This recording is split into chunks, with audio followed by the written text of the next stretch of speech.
Hear me now, Lord, tell them God, Rastafari. The whole of the youth and them, Mr. Rastafari. Hear me now, Lord, tell them God, Rastafari.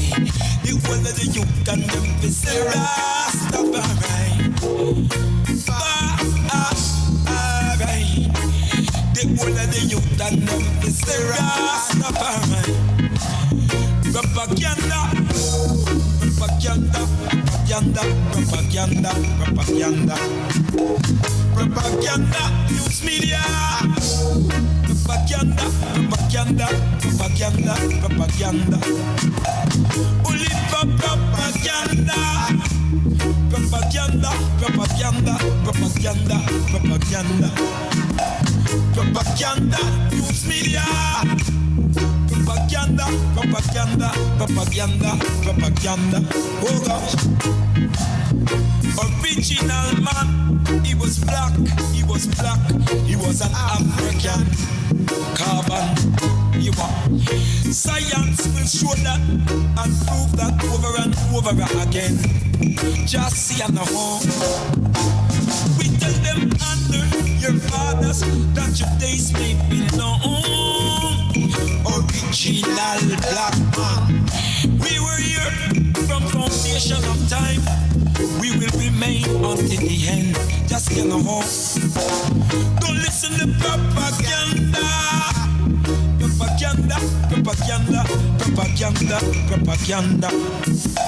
Propaganda, news media. Propaganda, propaganda, propaganda, propaganda. You. Black is absorption of all light and color.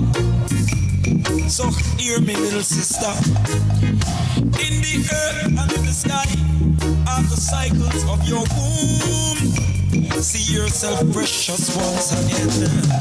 We are earth, but the earth of the daughters of our people. She and her tears could find no comfort. Our hands are again strong. We will be there for our daughters. We will be there. Just see no home. Don't listen to your propaganda. Propaganda, propaganda, propaganda, propaganda. Propaganda, news media. Propaganda, propaganda, propaganda, propaganda. Oh gosh. Black is the color of our solar system. Out of blackness was born the light. Black is the color of the whole universe. Your morning starts with darkness. Did not your morning start with darkness? Did not your morning start with darkness? Did not this morning start with darkness? Hey. Well, so does tonight. Alpha, Alpha and Omega, the beginning and the end. Don't listen to propaganda. Propaganda, propaganda, propaganda, propaganda. All aboard. I'm not leaving without my contributions accounted for. All aboard. I'm not leaving your vineyard without the groundwork accounted for. Hey, hey. Man will learn to humble to his day. Many live and die unnecessarily. Man will learn to pray with long suffering. Many live and die still pretending. You are every knee shall bow and every tongue confess. Rastafari, Selassie I live. Every knee shall bow and every tongue confess. Rastafari, Selassie I live. Go down, Ethiopia. Come, out of our Macon and Emperor, come. Go down, Ethiopia. The ancient ancestors call from our bloodlines, they remember. Word, sound, and power will over. Word, Word, sound, and power. We are Rasta. Word, sound, and power. In this your mental Armageddon, no retreat and no surrender. All right, family, peace, greetings. Welcome to another edition of Baba TV, Every Time Fire. This very special, important edition of Baba TV, Every Time Fire. And he's not really a guest. My teacher, my master teacher here, whose house this belongs to, really, if you want to know the truth. And is no stranger to Baba TV, brother Tehuti Sa Nebature on Baba TV. It's so good to see my Baba. He looks so good. I mean, and he's up there in the age too. I mean, wow. He make me want to go back totally and get on vegan or do something. I guess I've been in upstate New York too long. This brother's resume is, this elder goes a mile long. Just to brief to you a little bit, he attended Howard University. For those, as he would say, that are concerned with degrees, he's a degreed historian, among other things. Was involved with, was in SNCC, was in the All African People's Revolutionary Party with Kwame Ture. Our Shader, our Baba Kwame Ture, student of Dr. Clark, student of Dr. Ben. Been to Kemet several times with Dr. Ben, had a personal relationship with him particularly.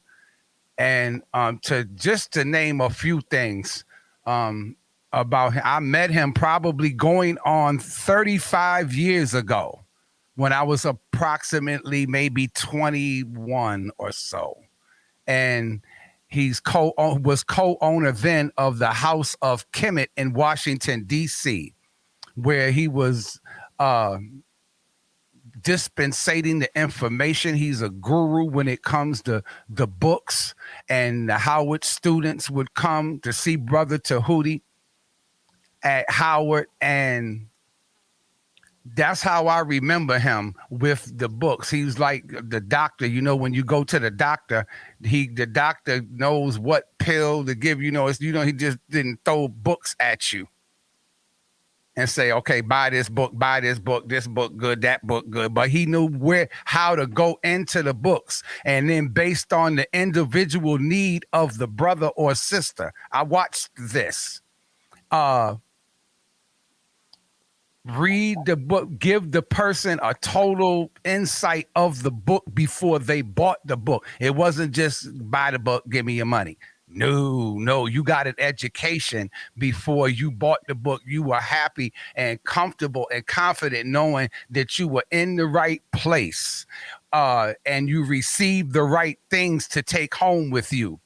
This is how I met my Baba Tehuti, and I don't want to be long-winded because, you know, I'm sure he's going to teach in a way where I hope we got our vitamins. That's all I can say. I hope you got your some vitamins for your brain, because he about to wear that brain out with the knowledge, wisdom, and understanding. Believe me, that he's going to bring. And with us here is the Bamboo King, part of the family. And I won't speak for him. I'll let him give brother, let you know how he knows Baba Tehuti and introduce that to you.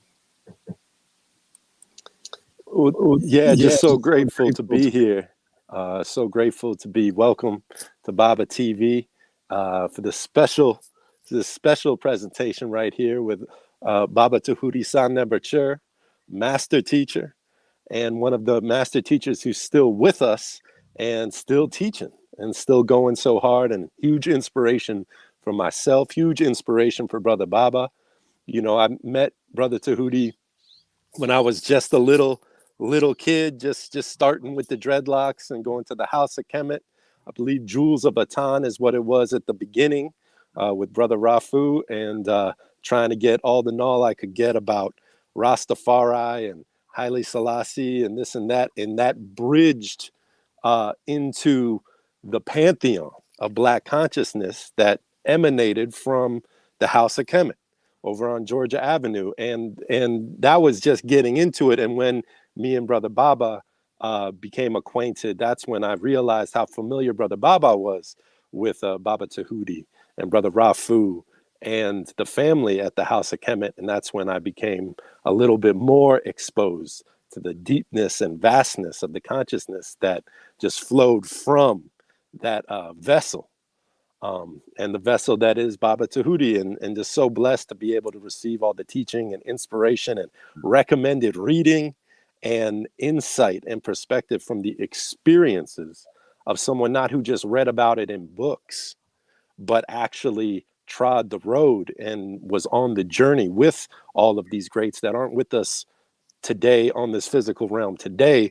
Well, Baba Tehuti walked with these men and women on the path and was there for so much of it, and just so grateful to be able to be here to share in a few moments. And I'm just here. I know I run my mouth and I'm the longest winded one, but I'm here to just sit at the feet of the master and receive the message of as to what's going on. We need to hear from Baba Tehuti is what's going on.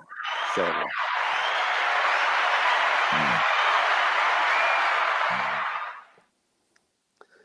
okay. Well, I want to thank both of you brothers for that kind introduction. I find myself at this time looking back, really being pleased at how fortunate I have been to, as you said, walked on that road and interacted with so many people whose names are known, who contributed so much to our reawakening into our conscious, our present state of consciousness. Growing up in the late 40s and 50s, in that context of being a young Negro boy, as was the conscious state of people at that time, seeing the death of young Black people. By the time I got to high school and was hearing about the things going on over there with older students at Howard, my interest immediately went there. And like you've already said, in the early 60s, when the temporary student coordinating committee decided to meet, and later on changed its name formally to the Student Nonviolent Coordinating Committee. Being there with those young folk at that time, as a youngster myself, I was just amazed at seeing young Black men who standing up, not just giving what I call selling wolf tickets, talking trash, but intellectually discussing the problems of the day and the need for our generation to be a part of the fight, the resistance to white supremacy. So yes, I got my feet wet first at Howard University, but after leaving Howard, traveling out on the road of life, I got a chance to interact in a lot of different things. As so many other young Black men of that day, I messed up my scholarship while at Howard, and temporarily, when I temporarily lost it, within 2 weeks or 3 weeks, I got a draft notice from the U.S. military. The Vietnam War was getting ready to kick off. There were already, activities going on. So I ended up being drafted, went in the military, and got a chance to travel a little bit. The odd thing, I was in the Air Force, and my first overseas assignment was at Wheelus Air Base, which was just outside of Tripoli, Libya. So my first experience in the military was being sent to Africa. And during the time while there, my first trip to Egypt took place. And when I went in that museum there in Cairo and saw the bust of Amenhotep III, this black pharaoh, I was completely flabbergasted, and came to understand there almost at that very moment that I had been miseducated, and decided that I would take charge of educating myself from that point forward. And that's what I guess led me to be the kind of brother to interact with the experiences that I've had up to these 78 years here on the planet as such. But I was contacted by Baba and sent a video of a brother who has his experiences with reggae music and some of the discussion about where reggae music is today, and some disappointments with the fact that we as Black folks, or Jamaicans as the originators of the music, are really no longer in charge of the music, stating that we kind of gave it away. And that's an interesting perspective. And in a way, I know where he's coming from and can understand it. But in the backdrop of understanding our musical talents and the creativity of the Black musician, we might as well go on and say, we gave, white folks music, period. We definitely gave them rock and roll, like Elvis and those boys that, were singing Black music. And that's when rock and roll got started. We gave them jazz. We've given them a lot. We've given them our hearts and souls over this journey while we've been under their control. So, I didn't want to dispute anything other than say my experiences with the music was a little bit different. Back in the early 70s, as early as 73, 74, when we were forming the All African People's Revolutionary Party. I think it was 73 when Bob Marley released Catch a Fire, Slave Driver, that album with, early versions of reggae music. So I was introduced to the music a lot earlier than that brother Pharaoh. One of the things he said that was true is that the idea of this new music coming up out of the island of Jamaica, young white folks were more fascinated with it as a creation of, the Black artists than most young African-American youth, with the exception of the conscious youth. And the young conscious folks that we were organizing on college campuses across the country as the AAPRP cadre, we were dealing with primarily the nationalist students, the conscious students, and at their parties and get-togethers and what have you, they played a lot of reggae music. So to say that Blacks wasn't into it until the late 70s or early 80s that's really not true. As such, in terms of our exposure to it. But what also is true, now in the late 70s, I managed a reggae band here in Washington, D.C., Premier International, and was kind of like an assistant manager with a good buddy of mine with another reggae band, Honey Boy Martin and Unconquered People. And, the easiest thing to do was getting these bands booked on white college campuses by white student organizations, because again, they're the ones that had the wealth and the money when they weren't in school to go on vacation to the islands and fell in love with quote unquote island music. And just like a generation earlier, when the young white folk really got first introduced to marijuana, they were called the hippies, the liberal whites, like rebelling against the restrictions of their parents and what have you. Well, the generation later, smoking marijuana was what they call a liberal thing to do. So white folks being introduced to marijuana again, and the relationship with smoking herb and the reggae music and what have you, a lot of them tended to have would pay money and book reggae bands to come, like to their venues. And like all other of our creations, when we do something, it's like a miracle, and a lot of their young folk thinking that, whites thinking in terms of white supremacist minds, think that, that we are not a very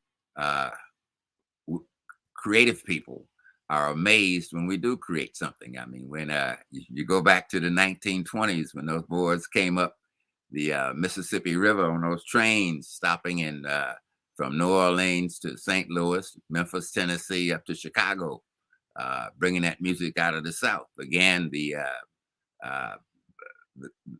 clubs where the young progressive white folks went were those where the this new jazz was being played by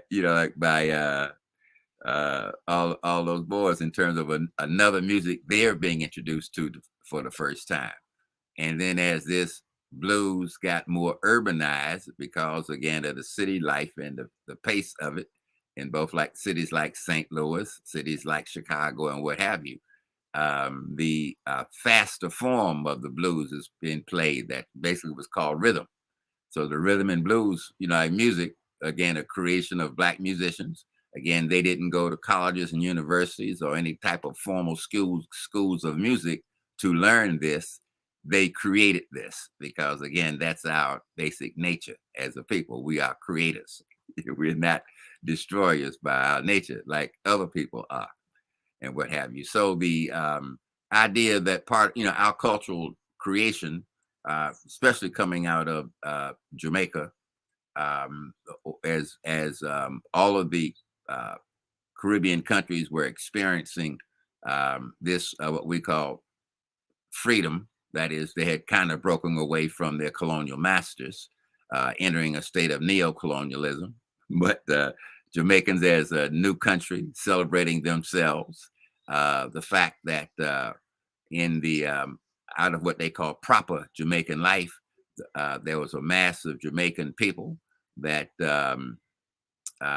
developed a different way of addressing Western religion in terms of Rastafarianism is born, what I call combining both the Black nationalism that came out of Marcus Garvey, the biblical references to dreaded hair, and the scriptural quotes that relate to correct living styles, all meshed into roots reggae. And as the tourist business picked up on the islands, of course, some of the artists who got gigs in the tourist hotels down there, on the island, kind of combined the what the brothers was doing, say inland, away from the, like steaming masses of tourists, but the roots rock reggae, that rhythm and the style, the bass, the drums, and what have you, got incorporated into the cultural music of the island. And like by the late 60s, early 70s, in a real formalized style, you began to get the recordings from the islands that were being played on Western or American radio stations and what have you. And so, so a lot of us got exposed to the music. And once, again, Bob Marley and the Wailers had a tremendous impact, but at the same time, there was a whole culture of reggae musicians on the island that were contributing, to the music form. And as more and more, tourists, primarily white tourists, went to the islands, the festival was formalized, the Reggae Sunsplash. And again, on my trips to the Reggae Sunsplash, we were always outnumbered by white tourists coming to the island to enjoy the music and what have you. So, so we've given a gift to the universe. I say the brothers who, from their souls, from the heart, from their spiritual souls, in terms of how they translate and interact with the the book that's been made divine for them, and they've been able to extract from it passages that deal with both correct living and able to also deal with the damnation of those who are incorrectly living and oppressing people.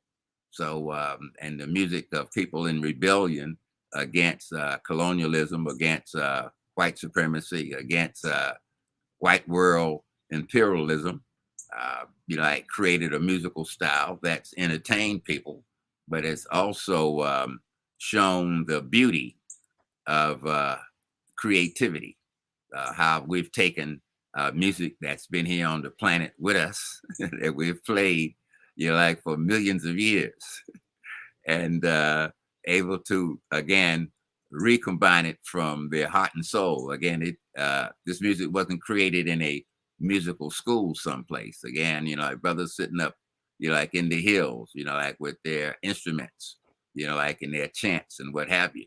And eventually, of course, as the music got more and more successful and a little more money starts flowing, guys are getting more sophisticated instruments. The studios come up and they're pressing, records there on the island. So the people of Jamaica themselves, the brethren, the sisters are still making music, but in terms of the official, what they call officialdom, in terms of the what I want to call the business side of the music, the people who control the flow of images and sounds in terms of running the studios, running the Grammy Award program, selecting the artists and that kind of thing. That's totally different from those who created it. And I will agree that naming folks not out, not the originals, not the originators, someone outside of that line can be insulting in a way to some folks. But I remember I was, I was down there on the island. I think it was 82, 83, that Sunsplash, when after Stevie Wonder had made I Didn't Know You, we jamming till the break of dawn, and how brothers on the island liked his interpretation of their music, their creation out of their culture. And here's an African American, recording a great recording artist in his own right that borrows the licks from their creation, their form of playing the music, and makes a #1 hit himself. So again, this is not a criticism of any other perspective. Just give some additional information on the perspective. We've been making music a long time in various forms, and like the early music recording industry wasn't kind to Black artists who recorded for them. They kept all the money, was late in years. One of the things about Little Richard and who always talked about, his music was being stolen. And I'll never forget Chuck Berry and how he was able to sue the Beach Boys. The Beach Boys took his music and overlaid their own lyrics on it. And, hey, and he recognized his music very well. But the Beach Boys made millions and millions of dollars as a group and was very famous and stayed on the top of the charts. But what they was doing was playing our music with their, their flavor to it. It's been happening a long time, a long time. So in terms of control, with today's advantages, thanks to brothers like Jay-Z, with the, with the rap business. In the early days, he made his money, he talks about it in his own way. He made his money, his early money selling drugs, but he saved it up enough to go on with his rapping and start his own music company and hired a lot of other New York artists and eventually spread out to whereas now, he's a big $1 billion industry in terms of getting out of the dangerous street business of being a drug seller to using his success in that, though, with his natural skill and his art, his creativity, and created his own place in the industry as such. And I'm sure that we all remember we're talking about one of the things, artists not born in Jamaica making the music, therefore it's not real. I first heard that with some of the criticism about Steel Pulse back in the day. Like they were from London and they were Londonites and what have you, playing like Jamaican music and what have you. They were Africans. We're all Africans playing African music. African music takes different forms in different islands, like in the different places.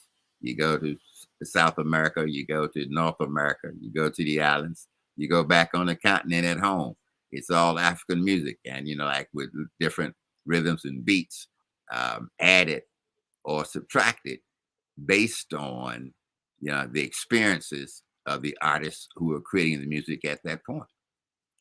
And just like the brother started this program off with a brother that again local band in DC, Midnight. Brother made some deep some very powerful reggae music. And we were very proud to know the brother and attend his shows and what have you, as a local. But like I said, like a lot of brothers from the islands, another group that's very popular here in DC, a couple of friends of mine in the group, they were called Black Sheep and stuff. But brothers from different islands, their families had, migrated here. The young men grew up in America, still with the what I call the musical flavor from where they came, and decided to get together and make a band here and play again representations of this new music form that was no one denies it, that the basic reggae is a Jamaican creation, but brothers from all over the globe are now playing or using licks from reggae, and they add it to their own musical form. So it's part of our creativity. So let's praise it. And let's look at, again, another thing that we've created that other people have made more financial success with than what the original creators of it have. And that's the context in which I'd like to end my discussion on that in terms of what occurred. Okay. Yeah. Not the right one. Ed, you got any questions? You got any questions you want to ask Baba T? I just I like hearing you expound on other aspects, because I know the video you speaking of and brother had a lot of great points in expressing, sort of a bit of frustration with being able to view sort of the same old story of here goes generation upon generation upon generation of pioneers within a music or a genre, whether it be blues or jazz or rock or R&B or hip hop or reggae. And it seems as though, a good 95% of the foundation of the people who pioneered this music pretty much get cut out of the profits. And if it's not the industry makers and gatekeepers themselves profiting the lion's share of it for themselves, it's the Christopher Columbuses, it's the Johnny Come Latelys who come in and do their best imitation of it or their best rendition of it, but have somehow strategized to parlay a small fortune in doing something that wasn't inherently theirs, but they're sort of mimicking or masquerading as. And it doesn't mean that these people haven't worked hard as musicians. It doesn't mean these people had it all given to them without having an ounce of talent. But, the reality is you have to see, where did they learn this from? What inspired them? Who was it that they were studying vigorously to generate a sound that for some reason seems more appealing to the people who are paying money for music that resembles a genre of something that comes from African people or African descended people. But now the only people making money off it are people not from that region or not from that area, or not even, really even doing the best rendition of that music in the modern day. And it happens over and over and over and over again. And I can totally understand how frustrating it can be, to where eventually, as someone like yourself, I can only imagine, who's been on the road doing it for so long and seeing it generation after generation after generation, and the same things happen. And African people are further along now in controlling their own art and artistic commodity and royalties than ever before. But still, it's very, very modest amount of control and reward compared to what's been lost over the times that it's gone on. And so I'd like to hear more of your insight into elaborating, not just making it, well, African people gave it away or they don't support it, so it's our fault. Once again, it's like, we know whose fault it was and always has been. But it is tough when you see the generations of today not in, as a generalization, not really have as much support or compassion or what's the word I'm looking for? Really loyalty to investing and enriching and promoting the people, the artists that are going under the radar and going unheard and undervalued and underappreciated and underrated, and the people who are doing a mediocre impression of it are, even in a genre like reggae, which has always been an underdog genre, even at its peak has always been an underdog genre.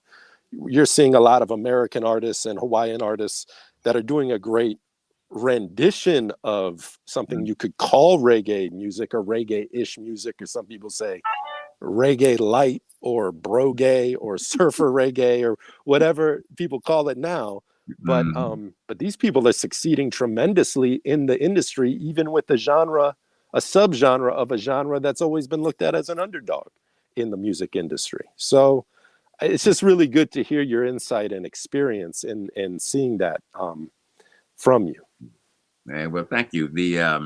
But today, I mean, because of this technology here, YouTube, the TikTok, I mean, all the things that a lot of artists are creating their own image and able to put it out, basic, I guess, from Facebook to, all of these social media platforms, and are somewhat in more control. And I think that's going to grow and be more formalized, like as we become more adept at using this advanced cyber technology as such. And folks won't have to turn to those large media conglomerate controlled companies in order to hear the music. Like they will hear it and get renditions of it from the artists themselves as they copyright their own artwork, their own music on platforms like this one. And I think that's the direction in the future over the next 20 years, that you'll see more artists doing that. And then making contracts with, I guess, companies like, what is that thing called, like Spotify, or with XM Music and what have you, if in fact their music can be played on those platforms, then they will get, the direct money.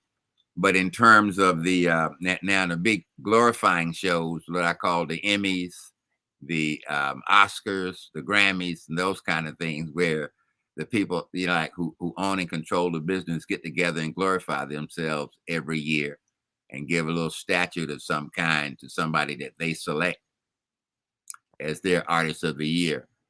For those genres, it'll be difficult to break through in that, because that's the present big money structure that's been put in place and controlled, like for like many decades now.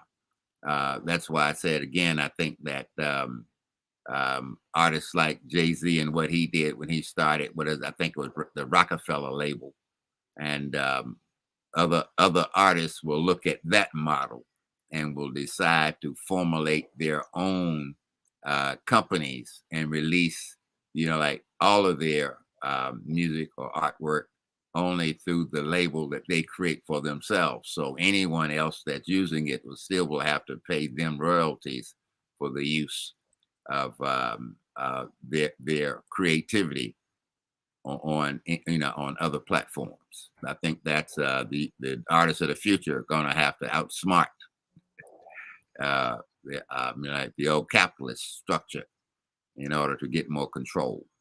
And again, with technology like this, the independent rappers, the independent artists can get together and create their own award show, host it on YouTube. I mean, do their own thing, but and again, do it outside of the control mechanism. Like what they call the big boys who are ripping people off and naming their family and friends as the winners of everything, and not giving the real creative artists a chance to be exposed in their venues. So I see the potential for change, and hopefully that again the folks engaged in the various businesses will start thinking forward and not using the Sankofa model, looking back to see what was done to the creators of the past and insulating themselves from those type of faults and creating like new methods again of presenting their product where they are in control of it and will benefit from it or profit from their own labor.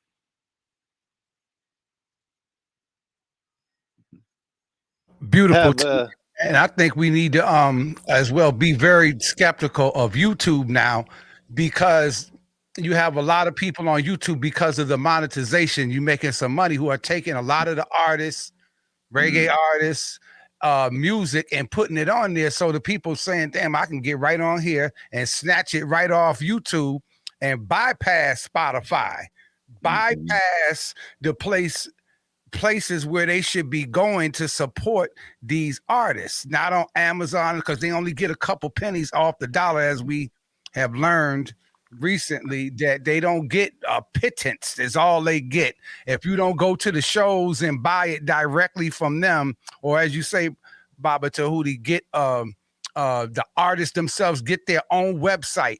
And the best thing, if you mean them well, you YouTube personalities, you could promote them and direct them. That's what you can do. Direct them directly to their site to go and buy it. And maybe put one song on there, not their whole album on your channel, because remember, when you do that, people can come and rip it off my channel. If I do that, now they have the whole CD. Now they don't have to. So if maybe you can play a piece of maybe one song, to attract them, and then use that video to promote and direct them to that artist page. And I don't want to say insist, but definitely, kick them and push them to buy the artist, because they're struggling to buy the artist's music.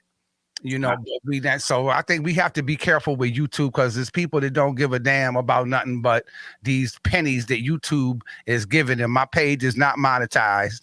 It creates too much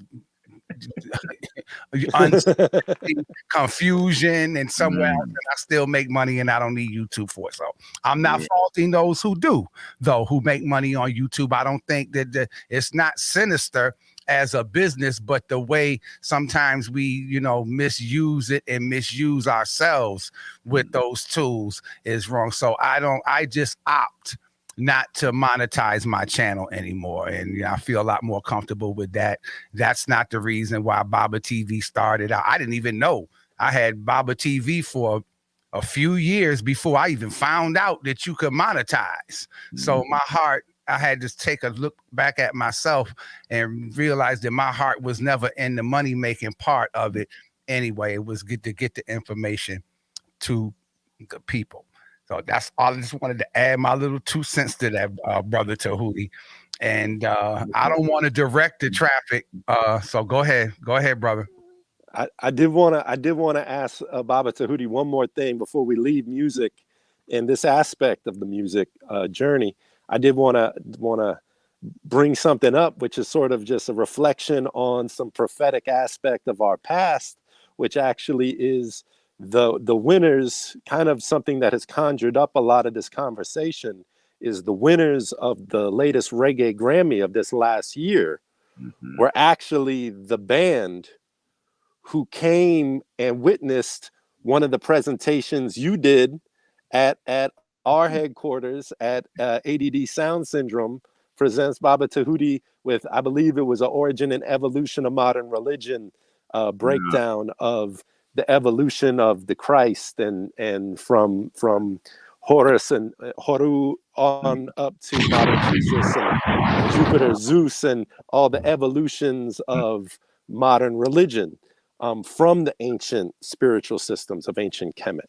And it's almost prophetic that we would have had pretty much all the members at that time of Soja, or at that time Soldiers of Jah Army, was in the modest crowd that we had there presenting that they were right there to bear witness to the lessons of not just the story of how blues gets co-opted, jazz gets co-opted, rhythm and blues gets co-opted, rock, hip-hop, reggae gets co-opted, not just that, but the very religions and cultures of the world almost inevitably, once they migrate to different places or to people of different mind states, will take the antiquarian belief system from Africa and remold it into something that resembles them, so that they can identify it with it more and feel related to it more, instead of it being something foreign to them, or that they're emulating something that's foreign from them.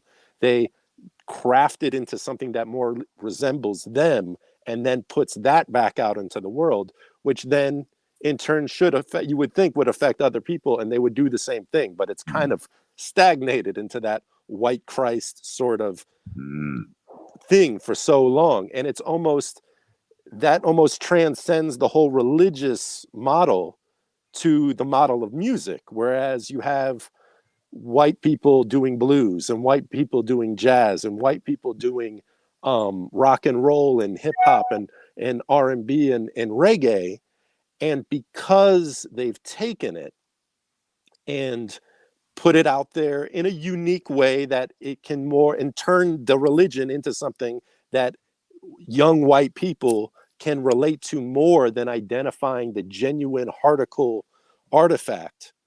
They can relate to the modern contemporary interpretation and version of it more. And in doing so, the young people develop, or I'll use more specifically, young white communities, mainly in America in this instance, when talking about reggae music, but even in Europe and even everywhere, is developing this sense of solidarity towards the more contemporary version of the music that they tend not to have so much for the original, at least right now, to where there's a lot of young white people listening to what they call reggae music, which is all these American reggae groups. But other than the Bob Marley or the Steel Pulse or the Burning Spear that they may have picked up along the way, they don't really focus or listen to or even support a lot of the modern artists from Jamaica and from the Virgin Islands and from Africa.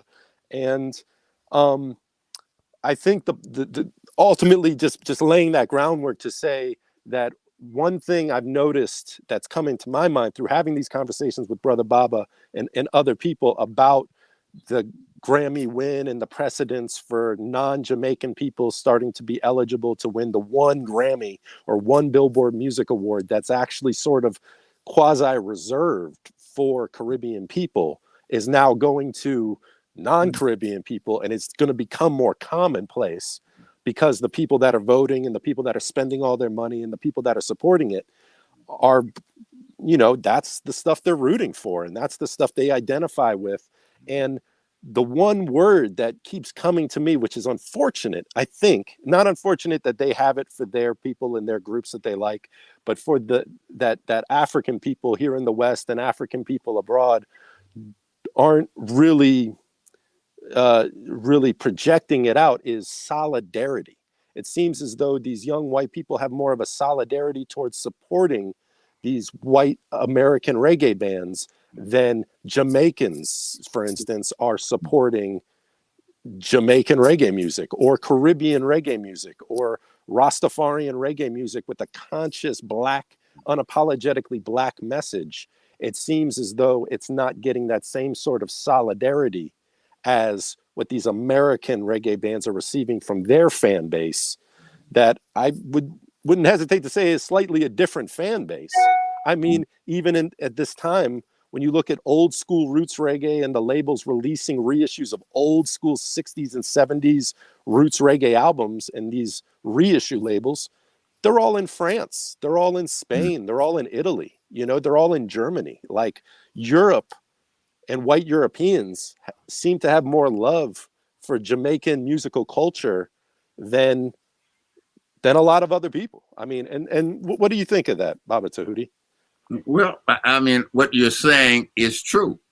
Again, when really there's no real creativity in your own, out of your own culture that you really enjoy, and where you find this beautiful creative, this beautiful creation is from these other people, and that's what you like. Just the idea. Again, I mean, if you were in Switzerland, if you're in Finland, if you're in Paris, France, and what have you, I mean, you know, like the standard cultural music from those cultures, you know, like haven't changed very much over the last 300 years.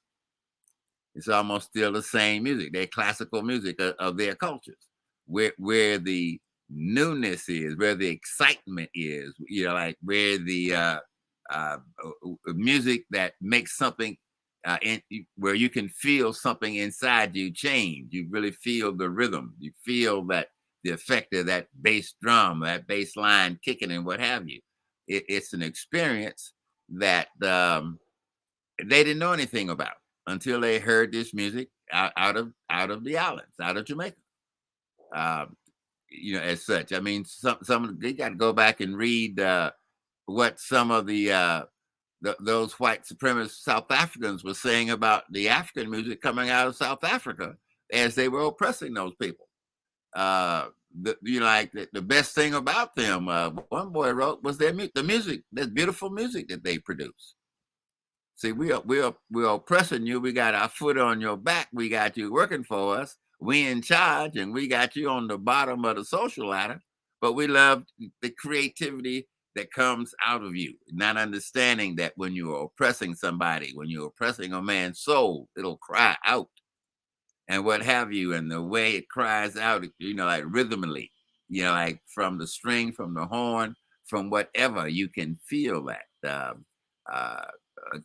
I remember back in the 60s, again, just as, you know, the civil rights struggle is ongoing, what have you, there's been a step or two made forward, you know, like the big sellout of the Civil Rights Act and the Voters' Rights Act. So, you know, like more integrated things are beginning to happen. And the story of a white boy asking, well, now that, you know, y'all free, tell us the secret of your music. What is the secret of this soul music? Not really understanding that, you know, like coming out of our churches, you know, hey, especially the women, but the women and men sing from within their souls, you know, like from within the bottom of their hearts, as it was saying, you know, like and singing and verses in truth. And that creates its own sound and feeling. And that's something that, again, these people had never heard before. So as these people going back to the 50s began to come out of that and bring that into what we call rhythm and blues music, from Ray Charles, from Sam Cooke, and all of those boys that came out of the American, you know, African-American gospel singing network, began to sing rhythm and blues and what have you, hey, this soul sound was created, something the white folks hadn't heard or interacted with before. So it's new. It's something that gives them feelings that they didn't have. I think that's why they like it.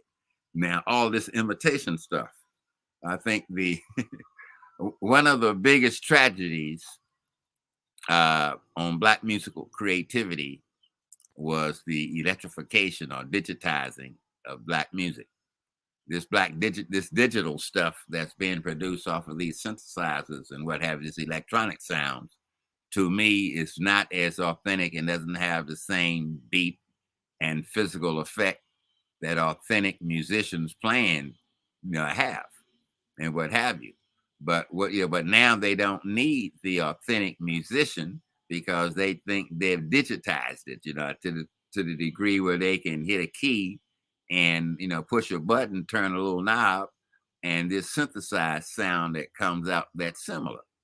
And for folks who don't know the difference, this synthesized or artificial music to them is as good as the original sounds.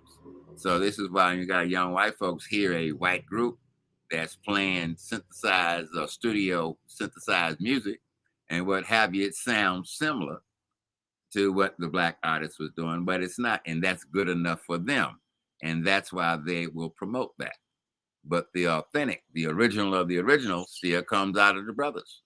The real heart and soul of what Jamaican music is about comes out of Jamaica. It comes out of the lives and the experiences. It comes out of those brothers living back up in the hills and it's St. Anne's. They're not down there, where the tourists are. It's those brothers and, living the simple life, like the Rasta life, interacting with, natural foods and what have you, live up in the hills, hey, passing the Dutchie around, having a good time, singing about the divine as they know it in Jah, as God, the divine itself, and the interaction from their heart and souls in terms of the blessings that they've received from the divine and those things that they advocate for other people to turn to the divine to give them sustenance. They how did Bob said, them belly full, but them hungry. They drink plenty of water, but they still thirsty. And they thirsty for truth. They're hungry for truth and knowledge that will make them feel good about themselves as human beings on this planet, in this world. Instead of everywhere they turn, they find some type of oppression, some type of downplay by somebody against them. Hey, we're human like everybody else. And that's what they're always saying. Hey, we love Jah, Jah love us. It's the spirit of Jah, the spirit of what is divine in the universe is what drives me. It's what I want to be in harmony and rhythm with.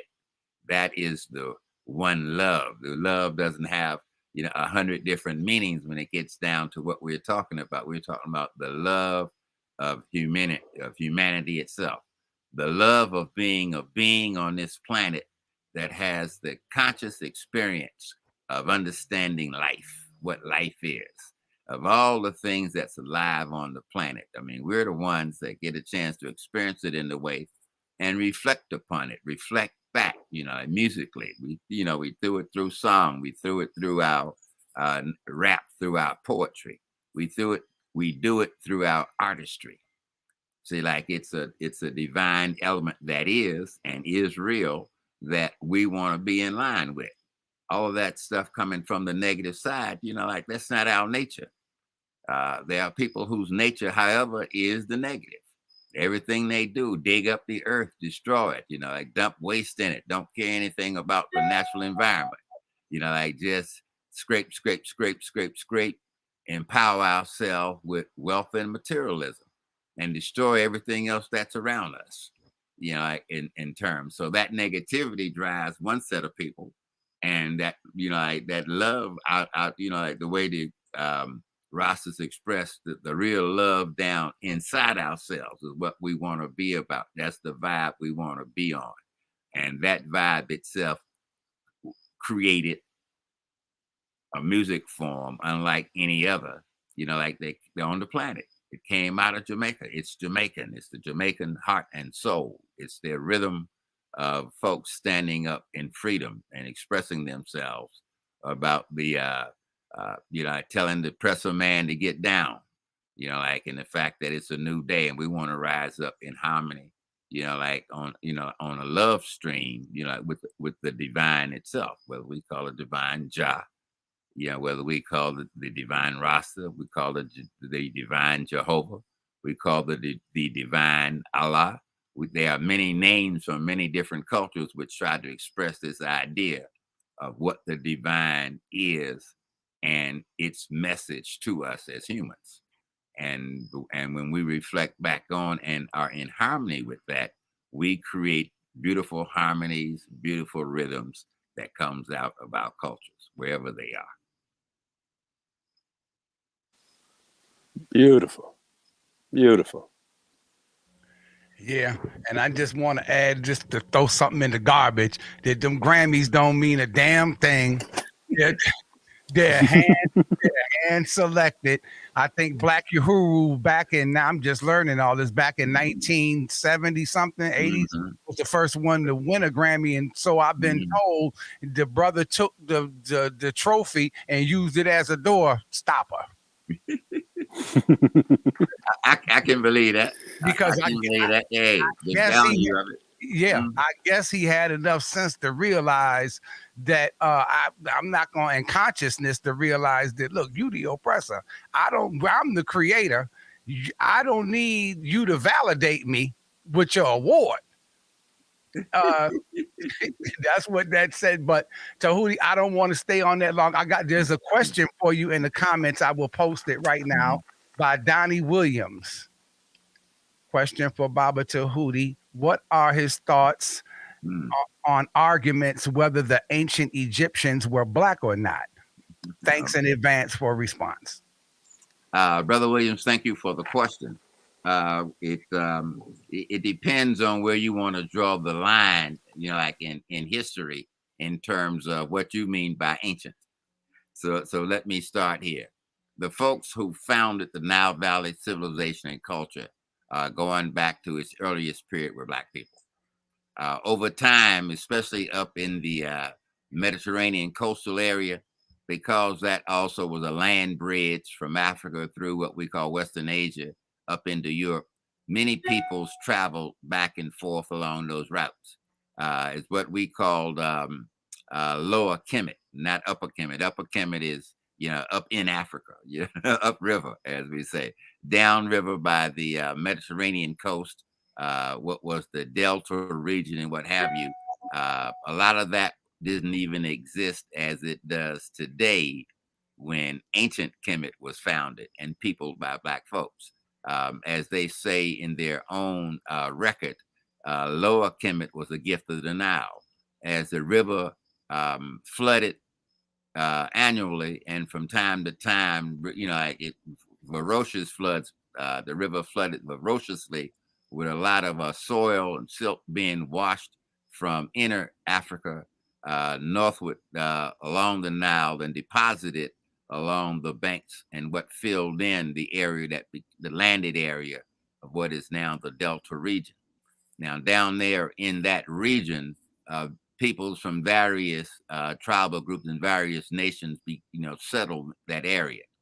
But if you go up to what they call, what was actually named Aset, the most sacred place, the Greeks changed the name; they call it Thebes. But if you go there, moving what would be southward, what is the center of the native culture, those ancient people were black, not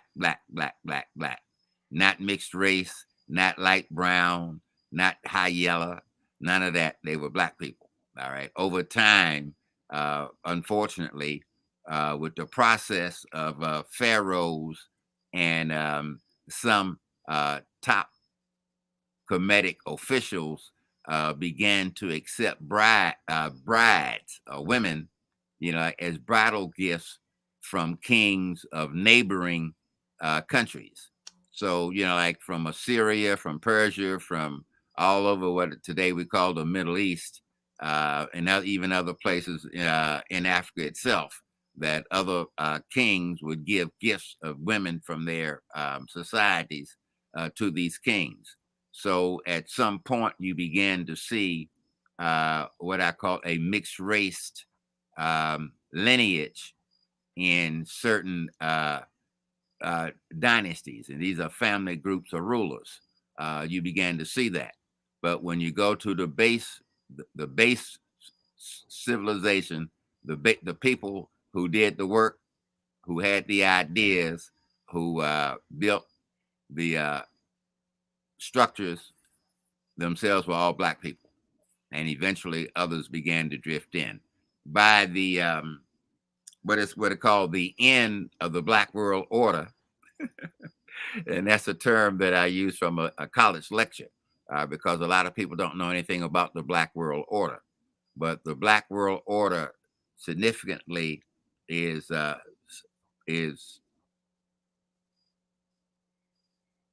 would say it came into existence when the Ptolemaic kings sat on the throne of Kemet. That is when Ptolemy, son of Lagus, was the first guy, Ptolemy Sorta, the first white Christ, as he called himself. When he sat on the throne, which began the rule of the Greeks over Egypt, which lasted from about approximately 332 to 30 BC. In 30 BC, with the last of these Greek rulers, which was Cleopatra the seventh, daughter of Ptolemy the 12th, by the way. That's the Cleopatra of the movies that we've all heard of. And when she was conquered by the Greeks, and that ended black rule over the Nile Valley totally at that time, and the Romans took over. And 30 years later, after taking over in Kemet, they pulled a coup that changed time, so that what was the Black World Order, now you look at numbers going backwards. And what is the White World Order, you look at numbers ascending. And what I mean by that, they tell you something about a religious event taking place when at the birth of somebody, and that's when they changed time, before Christ, and then after this Christ figure was born. That begins, like Anno Domino, in the year of our Lord. So year 1 AD, that's the first year that the Christ allegedly, had lived. But any time before that, time runs backwards. That's BC. But that BC is the Black World Order's time. And in terms of your question, I hope I'm not too long on it. The founders of Kemet were black. Okay. Now, Tehuti, I want to get into some current things here. One of the things that I've been, around bantering and bothering people with was, Queen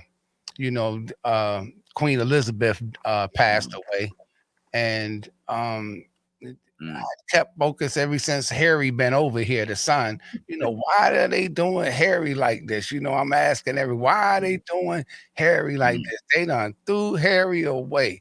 Why are they doing Harry like this? And I asked the Bamboo King here, just, I'm always picking his brain. So I picked his brain, and he threw something back at me this time. And what he threw back at me was, he said, well, first of all, that's not his, King Charles' son. That's not his son.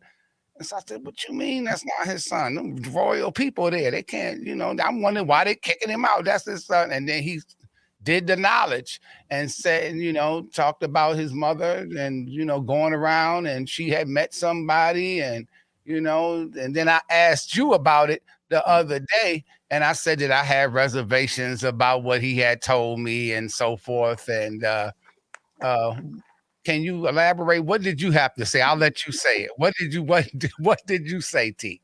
Well, first I said Baba was correct that that Harry, is not Charles' son.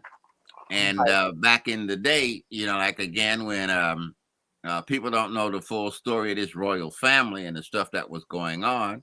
But, like Charles was forced to marry Diana anyway. It was like a arranged wedding. He wasn't in love with her. He had a girlfriend, and like whatever she put on him, like that boy never forgot it, and he was always in love with this woman. The problem was that she had been married. She married somebody else, and so Charles' mother didn't want him associating with her. But but hey, after he went on and followed the family, the company rules, and married this girl, Diana, who's descended from like some more folk that allegedly has his blue blood and what have you, how they make these determinations. So they got married, and he did his husbandly duty, and he got her pregnant. And when William was born, for all practical purposes, like, hey, he had an heir in case something happened to him. There was a son. He had a son, and now the queen didn't have to worry about her family line keeping the throne. All right, so he went back and started again running around. Wouldn't sleep with his wife no more, and so she, being a modern British woman, said, what's good for the goose is good for the gander. So she starts sleeping around, having outside relationships. And one of them, this is a picture of one of the guys. This one, his name, I think, is James Hewitt. Yeah, James Hewitt, yes. Yeah. And, like that, Diana had an affair with him after, and what have you. So when the baby was born, like having red hair, looked just like his daddy, had the same nose structure. I mean, when you had the whole thing, the queen got so upset that they had him banished out of England for a while. I think they sent him to Australia or somewhere to get him out so that people couldn't see the natural, look between him and his son. Because a lot of people knew that Diana was, had slept with him. Now, there was one other story. I don't know, in terms of how in depth, what is true and what's not true. But it's either he, and there was another guy that was a captain in the guard that was in charge of the Queen's stable, the horses down there. And she allegedly was having an affair with him. And he also was a red-headed dude.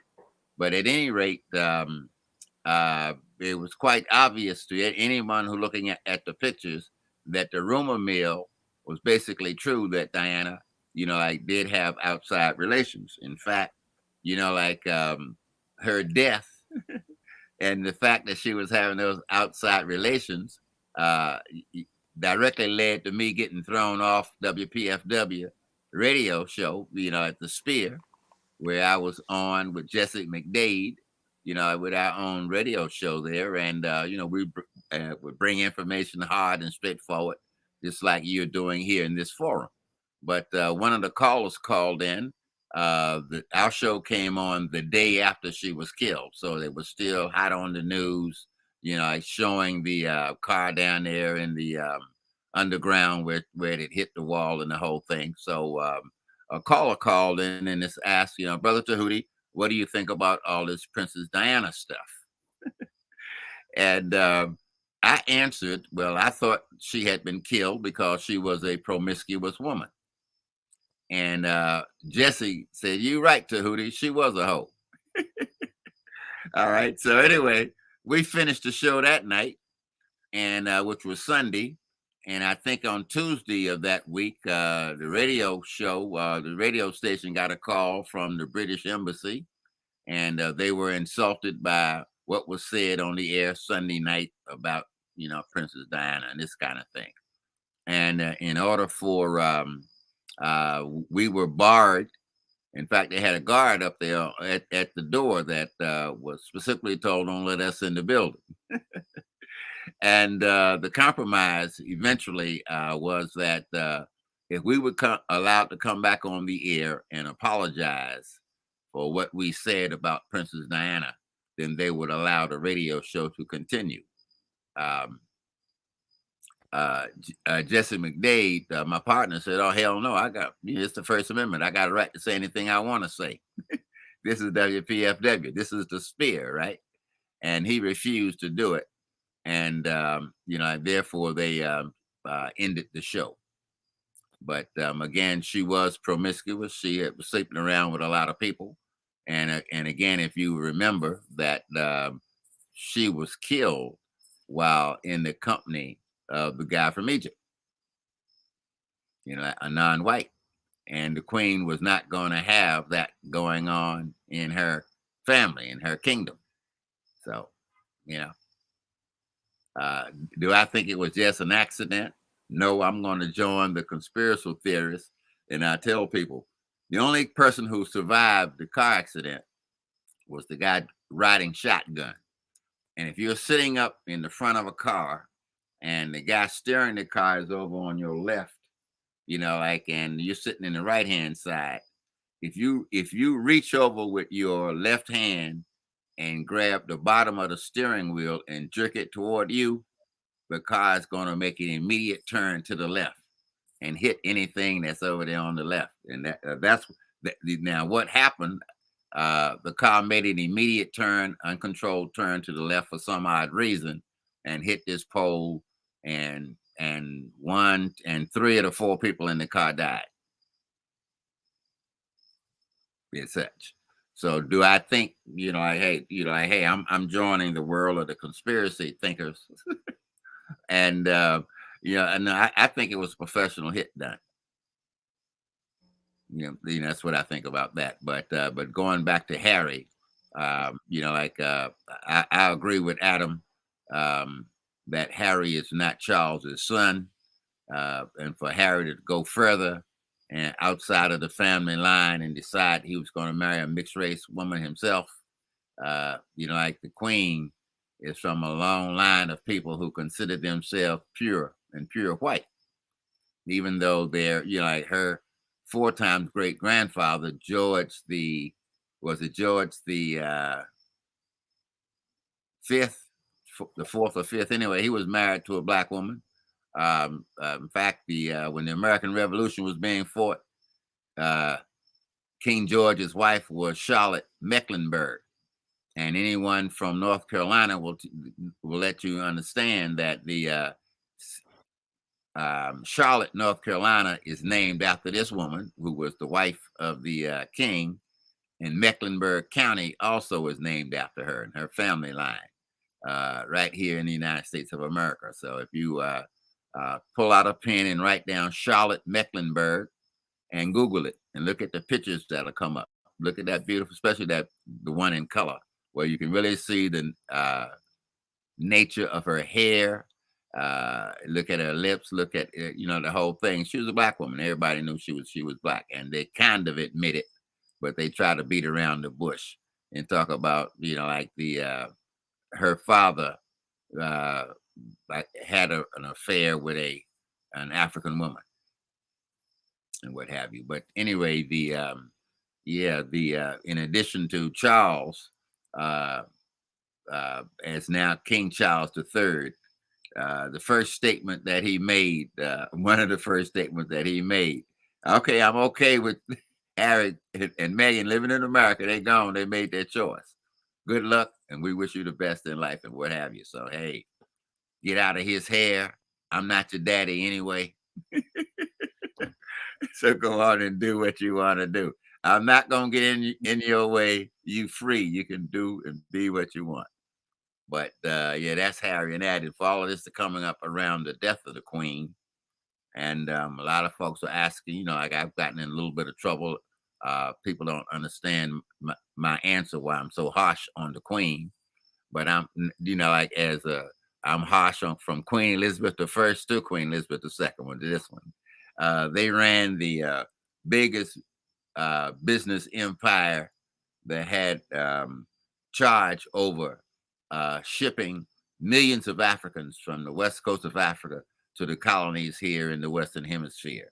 The companies they were responsible for robbing the natural resources of the colonial areas that they took over. the whole subcontinent of Australia, like Southern Africa. Like in fact, after the 1884 Berlin Conference, England had more colonies in Africa than any other nation in Europe. And if you saw that gold, you saw the crowns with all those diamonds and jewels and all that stuff on it. What they didn't steal from Africa, they stole from India and what have you, right? So the wealth and power of the English royal family as an enterprise is worth $88 billion based on the properties they still own and the wealth they accumulated by being the royal family of the what they call the British Empire, and having achieved what one of their founders, before they changed their name, told them what their goal was. See, like a lot of people don't understand who the English are, who these people are, where they migrated from, and even where their own Bible tells them, who these people are. Like the real name of the tribe, what they call the tribe of angels. And there's only been one tribe of angels on the earth that comes out of central Germany, like as such. And in fact, the word Anglo and all that those are all words created from this Anglo tribe, this tribe of angels. And the word England is a repronunciation of Angleland or Angel Land is what that actually means and stuff. And, and for the people who believe in the Holy Book and what it says, like I often tell them, I go back and look at the book of Revelations, the 12th chapter and the 9th verse, and read the few verses after that. It'll tell you about the great dragon that was thrown out of heaven with his accompanying angels and was thrown down to the earth. So when you're looking at these what do they call these movies now, the House of the Dragon, as a movie, if you understand the context of them trying to fictionalize kind of a real story, you'll follow the series The House of the Dragon, because they are what we call esoteric knowledge being shared with you. Another thing that you need to really take a hard look at and stop falling for the okie doke that a lot of people have. If you take, there were six, the number 6, S-I-X, 6 kings. Now, if you write the word 6 kings, but use the Roman numerals for your 6, what do you end up with? V-I-K-I-N-G-S. And most people use that and they call them the Vikings, as the tribal people are coming out of Northern Europe as such as the Vikings. But in an original writing about them, that was supposed to be the 6 kings. And you look at the kings of the Goths, the kings of the angels, the kings of the Saxons, the kings of the Vandali, the kings of the Norse. You look at these 6 kings, these 6 tribes, and look at their history and what they were known for as they moved westward out of what they called the forest of Germany and went across, conquering all the other white peoples of the continent of Europe. When they got to the islands, the angels and Saxons ended up conquering the Brits. They conquered the Welsh, they conquered the Scots, and they conquered the Irish. Then they changed the name of the land to Angel Land because they were on top of it. And in 900 something, about 9054 AD, King Anslan, I think was his name. Forgive me for not pronouncing it 100% correctly. But then he set in motion what's come down to this day as the real royal family line that would run and control the land of the angels, Angel Land or England. I got blocked out. I had to come back in. Was everybody hearing everything, Adam? I was hearing it. It glitched out for like 5 seconds right at the beginning of Tehuti answering, but it came back on for me. Okay, good. Okay. Yeah. I don't see any complaints in the comments. Okay, that's a good thing. All right, good. I'm back. All right. As long as it didn't mess up the word, I can sleep. Did you go over what about when they buried the queen? Because you talking about I heard you talking about the angels.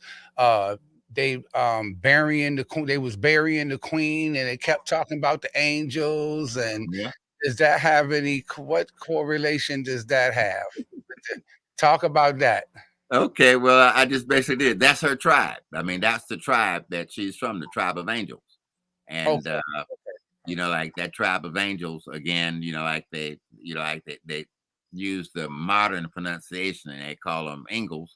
But you all understand with the word Anglos, I mean, when the Spanish still call them Anglos, people of the Western Hemisphere down in the islands and what have you, South America, they still call them Anglos. They're the angels.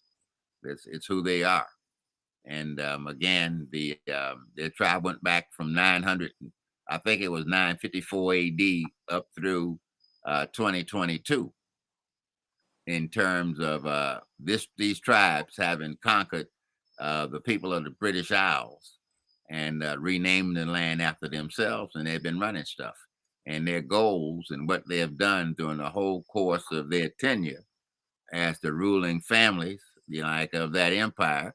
Again, you all are too young. I don't think you ever heard the term. But when I was in elementary school, there was a term, the sun never sits on the British Empire, because they had conquered people all the way around the globe and had, everybody, everywhere they conquered, they were the colonial masters. They were their subjects. That was called the British Empire, the Empire of the Angels, the Anglicans, the church. See, the Church of England is what church? The Anglican Church, the Church of the Angels. So when Charles in his his address to the people, he did make the statement that the Queen was now flying with a band of angels somewhere. Oh man! And again, I only laugh. It was Yeah. See, because most people will think they're thinking of the band of angels in the context of how they look at the good angels, the white angel with the white wings and all that stuff. But again, the hidden meaning is really him revealing to the world, like the tribal name and the fact that she's now crossed over and she's with her angel ancestors from that tribe. Like I said, there's only one place that goes into detail that tells you who they were. Again, Revelations, the 12th chapter, the 9th. 12th chapter, the 9th verse. Yeah. So, hey, read it. There's a lot of good information. And by the way, no, I won't go there. That's a story for another day. I'm talking about how that book was put together. The first half, what's called the Old Testament, was put together and the book selected and created in 250 AD. 250 BC by Ptolemy Philadelphus, the second Greek pharaoh of Egypt, had those books put together. And there were argument and disputes even when that was done, because there were books that they didn't include. They left some out, but he gave the order as they retell the story now, that the king asked this band of rabbis, I think it was supposed to be 72 of them, that there was a oral tradition that these people used to have a holy book. All right. So at the time that he's telling them this, the book doesn't exist. So he tells them to go out and do some research and go use the Library at Alexandria and to recreate this book that they used to have. All right. And this book, when they finished with it, they gave it a name. It's called Septuagint. Look it up. The Septuagint is the original, what we would call today the Old Testament. As such, right? That's the books of the Old Testament. Later on, after the fight amongst the various white generals for control of the Roman Empire, and around 312 AD, somewhere in that area, one called Constantine fought a battle and took control, and he became the new emperor of the Roman Empire. And since they considered themselves modern and want to create something, a Reich, almost like Hitler, to an empire that will last 1,000 years, all right, they got together and started making some changes. Among the changes that they made, they decided they wanted to create a universal religion for the whole Roman Empire, a new universal religion. So again, they, as the story goes, they picked on the story about a little dude named Yeshua, a little Palestinian Jewish boy named Yeshua, who had allegedly done some miracles 300 years earlier. All right.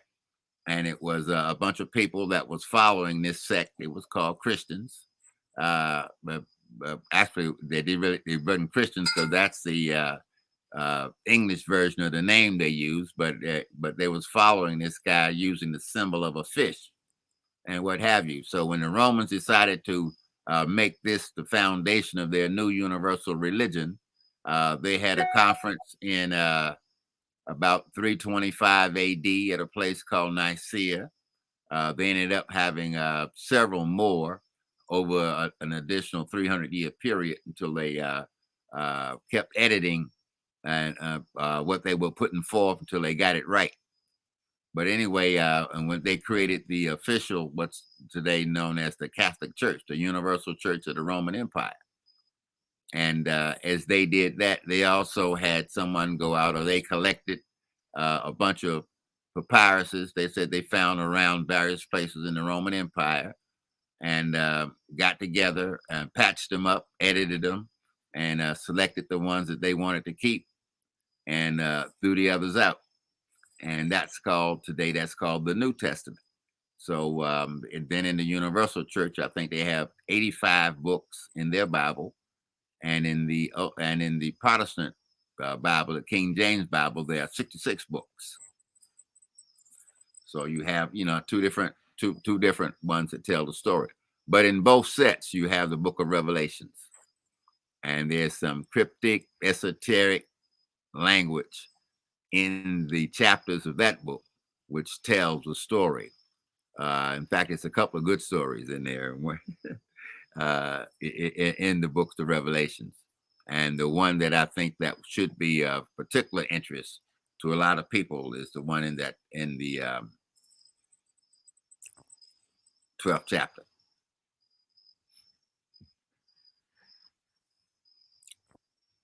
All right. All right. All right, Bamboo King. Any questions before I move on? Do you have any questions? Oh, he's stuck. It's just StreamYard is acting up this evening, brother Tehuti. Now he's stuck. Well, let's say, hold on. There he is. Are you back? This StreamYard it's just acting up today. It's all that talk about the Queen. Yeah, talking about the Queen. That's what it is. Talking about the Queen. They trying to wipe us clean off of it. Do the WPFW all over. Any questions? What I was saying that you wanted to ask? Oh, he's stuck again. Tehuti, he's stuck again. Okay. Well,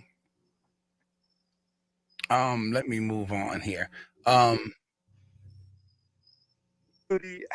important? Oh, hold on. You sticking? We can't hear you. We can't hear you. Try to go back. This is something else with this evening. I don't know what's log off and log back in because you stuck. We can't really hear you. Hey, I'm still live. There we go. There we go. All right. We're gonna have to keep it clean for StreamYard.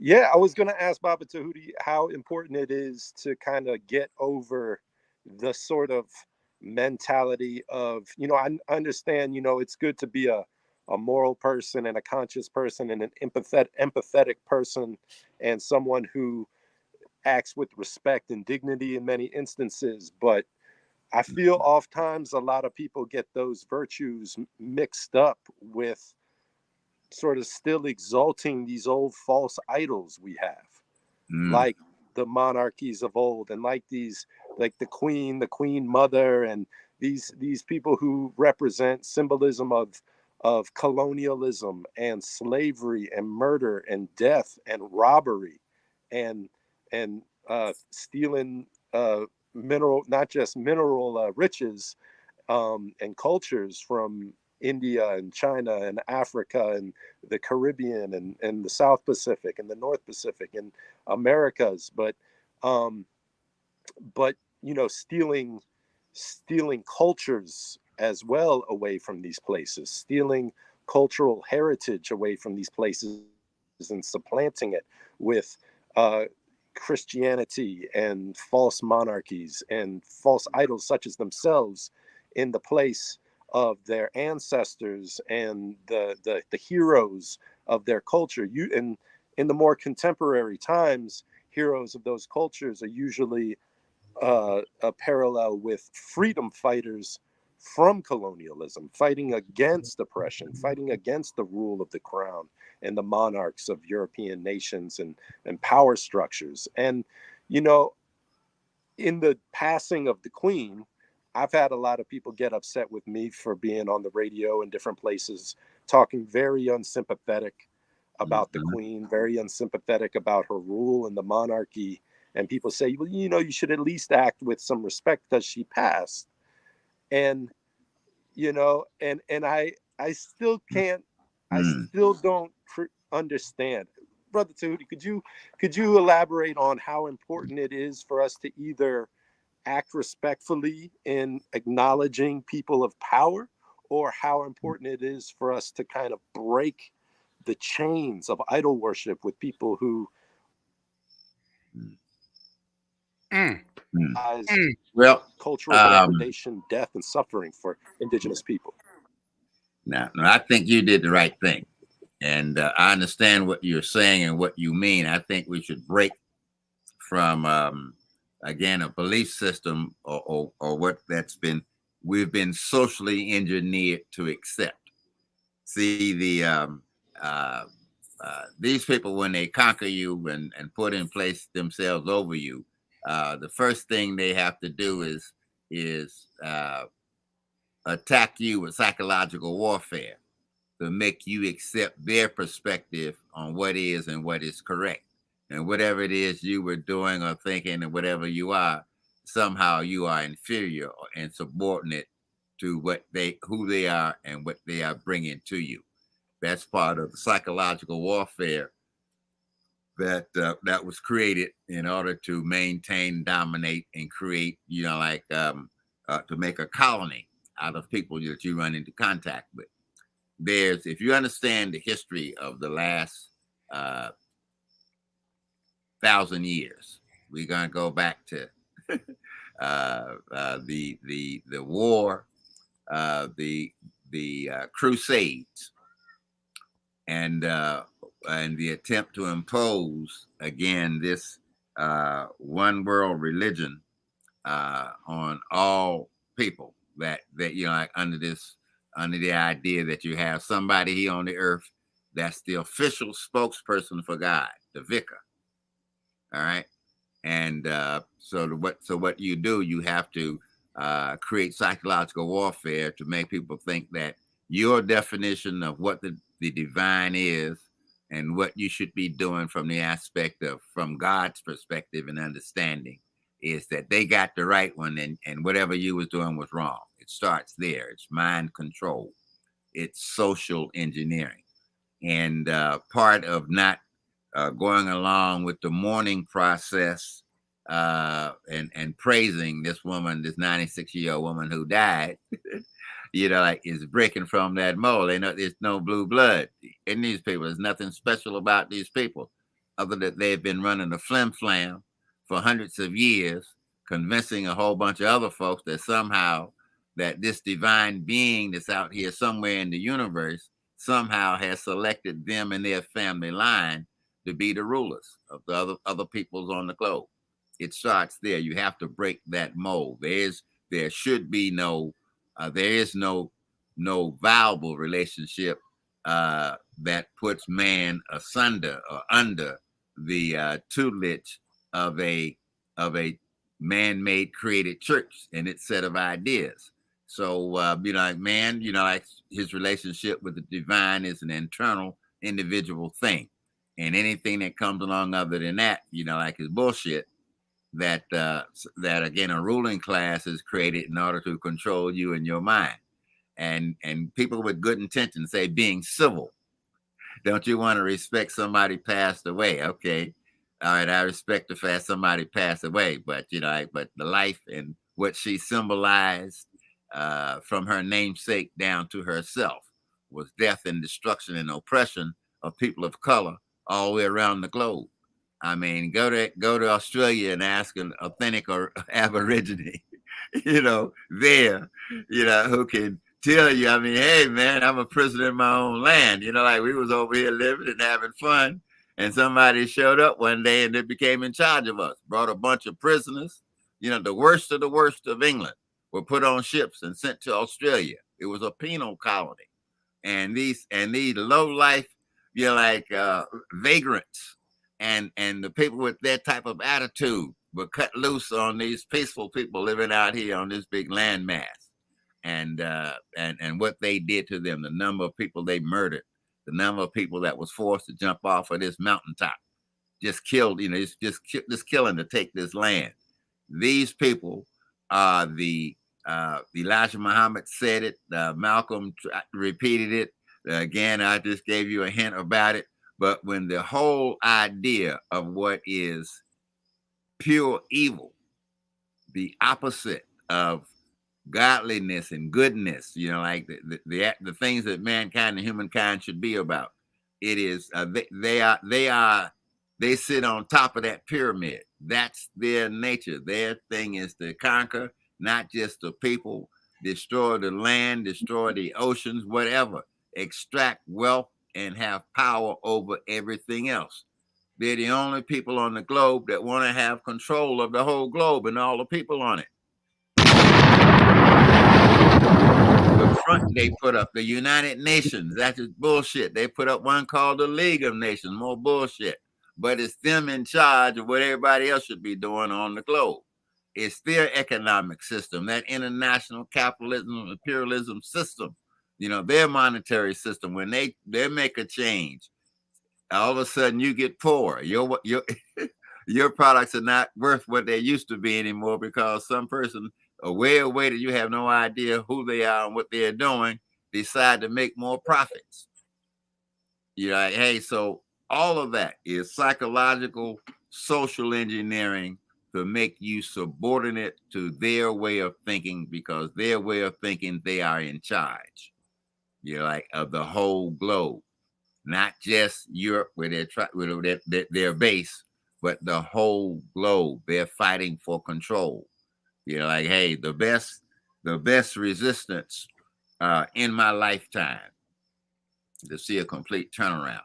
I look at the people of China as my hero, and Mao as one of my heroes in terms of his understanding of what had happened to the Chinese people for the previous 200 years.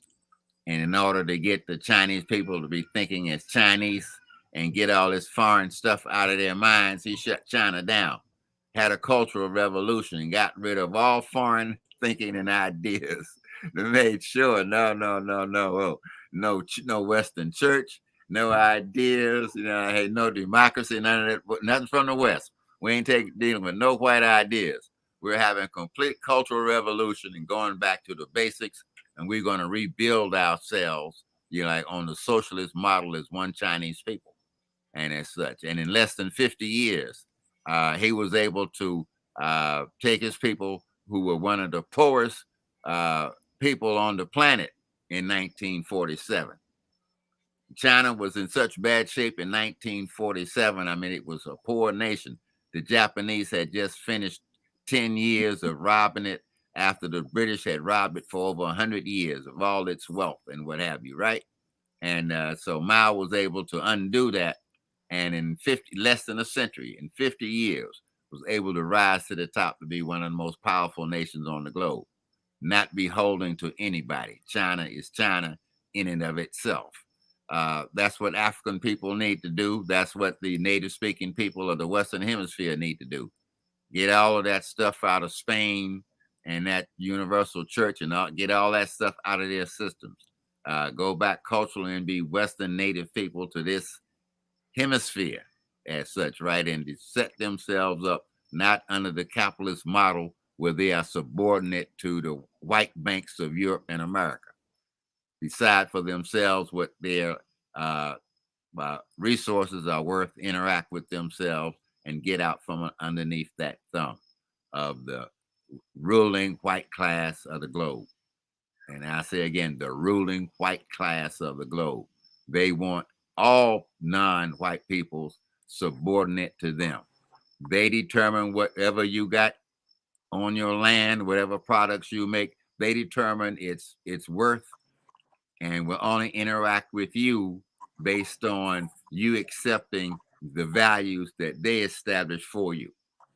See, like we have fallen suckers to the power, of a Western system. And the only way to get that out, again, like I said, Mao was my greatest example during my lifetime.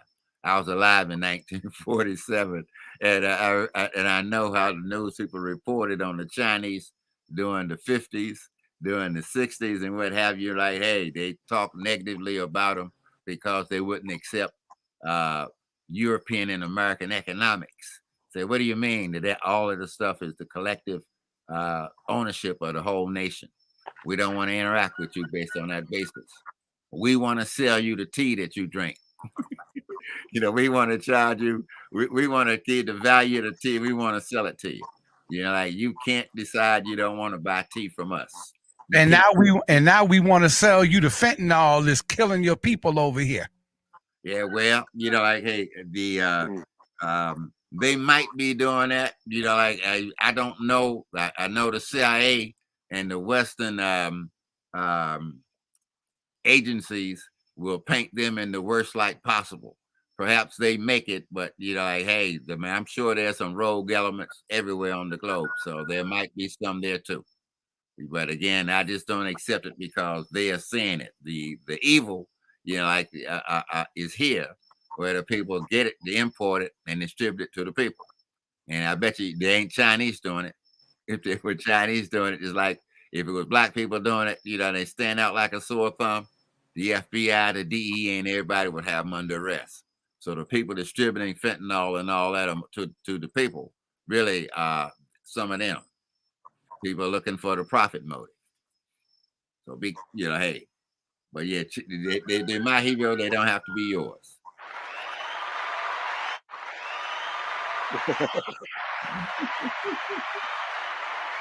Yeah. Yeah. Beautiful, Baba Tehuti.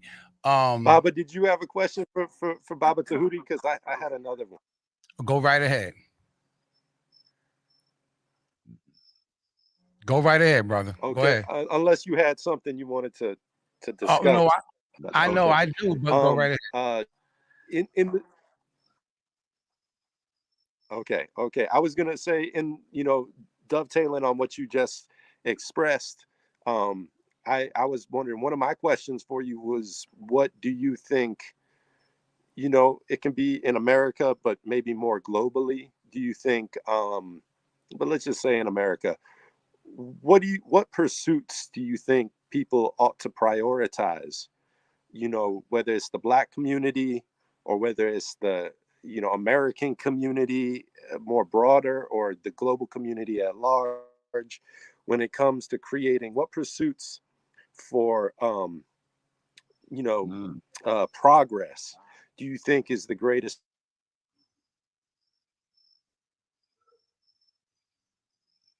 Okay. Politics is the strongest pursuits effective. Do you think that, or what do you think is the pursuit that would create the most effective change for a society that is trying to rise up out of being in a disadvantaged position into a more sustainable progressive position to provide for oneself and to create effective change in the society that we so desperately need to see. Do you think it's politics? Do you think it's resisting politics? What do you think are some of the most valuable pursuits? Well, that's a good question. The shortest answer that I would give would be the people need to rise up and have a real revolution in America to reform its economic system that advanced Western capitalism is what really has a stranglehold on the American people and the society as a whole.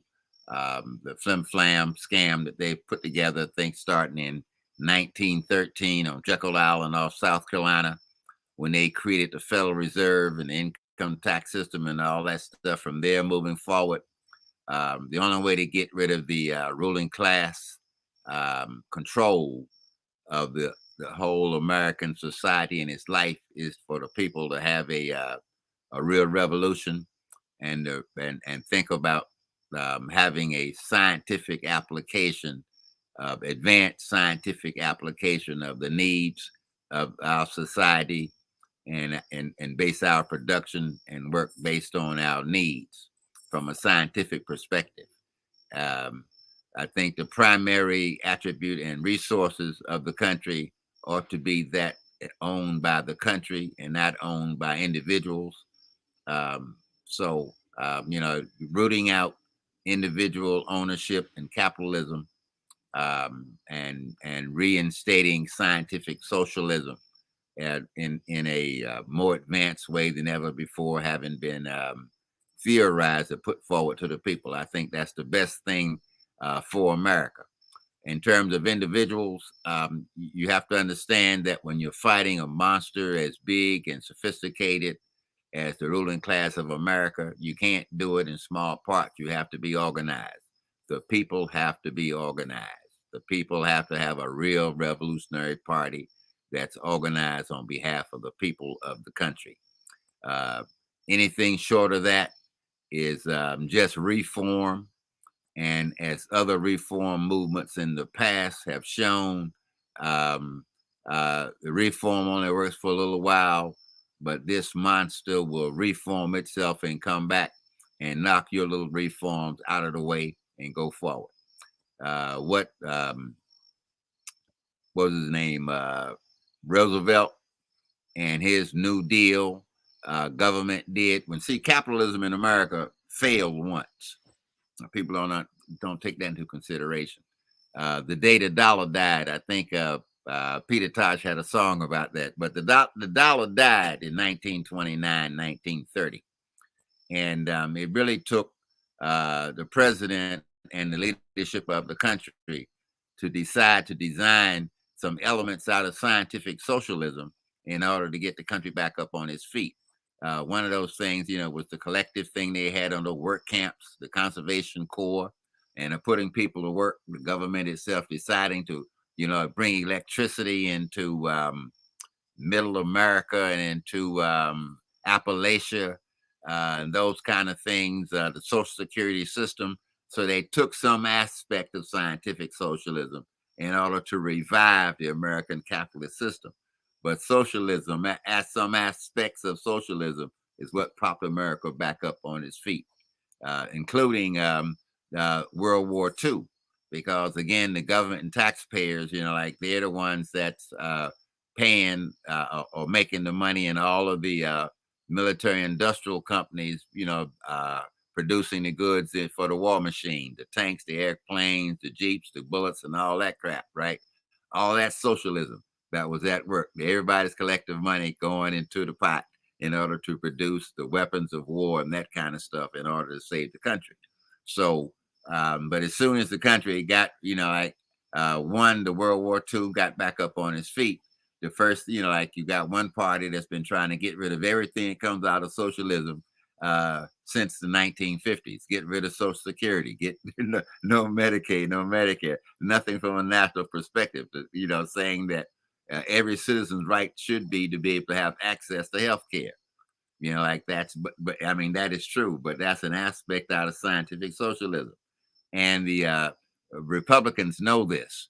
And that's why they continually keep hopping out. Don't want people to look at that. They look at the worst aspects that they can find of what I call Soviet totalitarianism and confuse the people with Soviet totalitarianism and calling that scientific socialism and what have you. Like, so now I don't want that. I don't want none of that now. Everything that the news people and everybody show me on TV of what socialism is.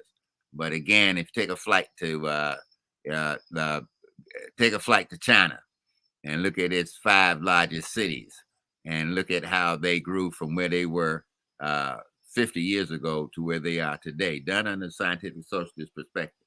And seeing once you get the economic systems not at war with each other, the average people will have more time and energy really to be pursuing human needs and human things, being human beings. But once you have this small cabal or this ruling class that are just profiting way beyond their means. I mean, the fact you got people, billionaires.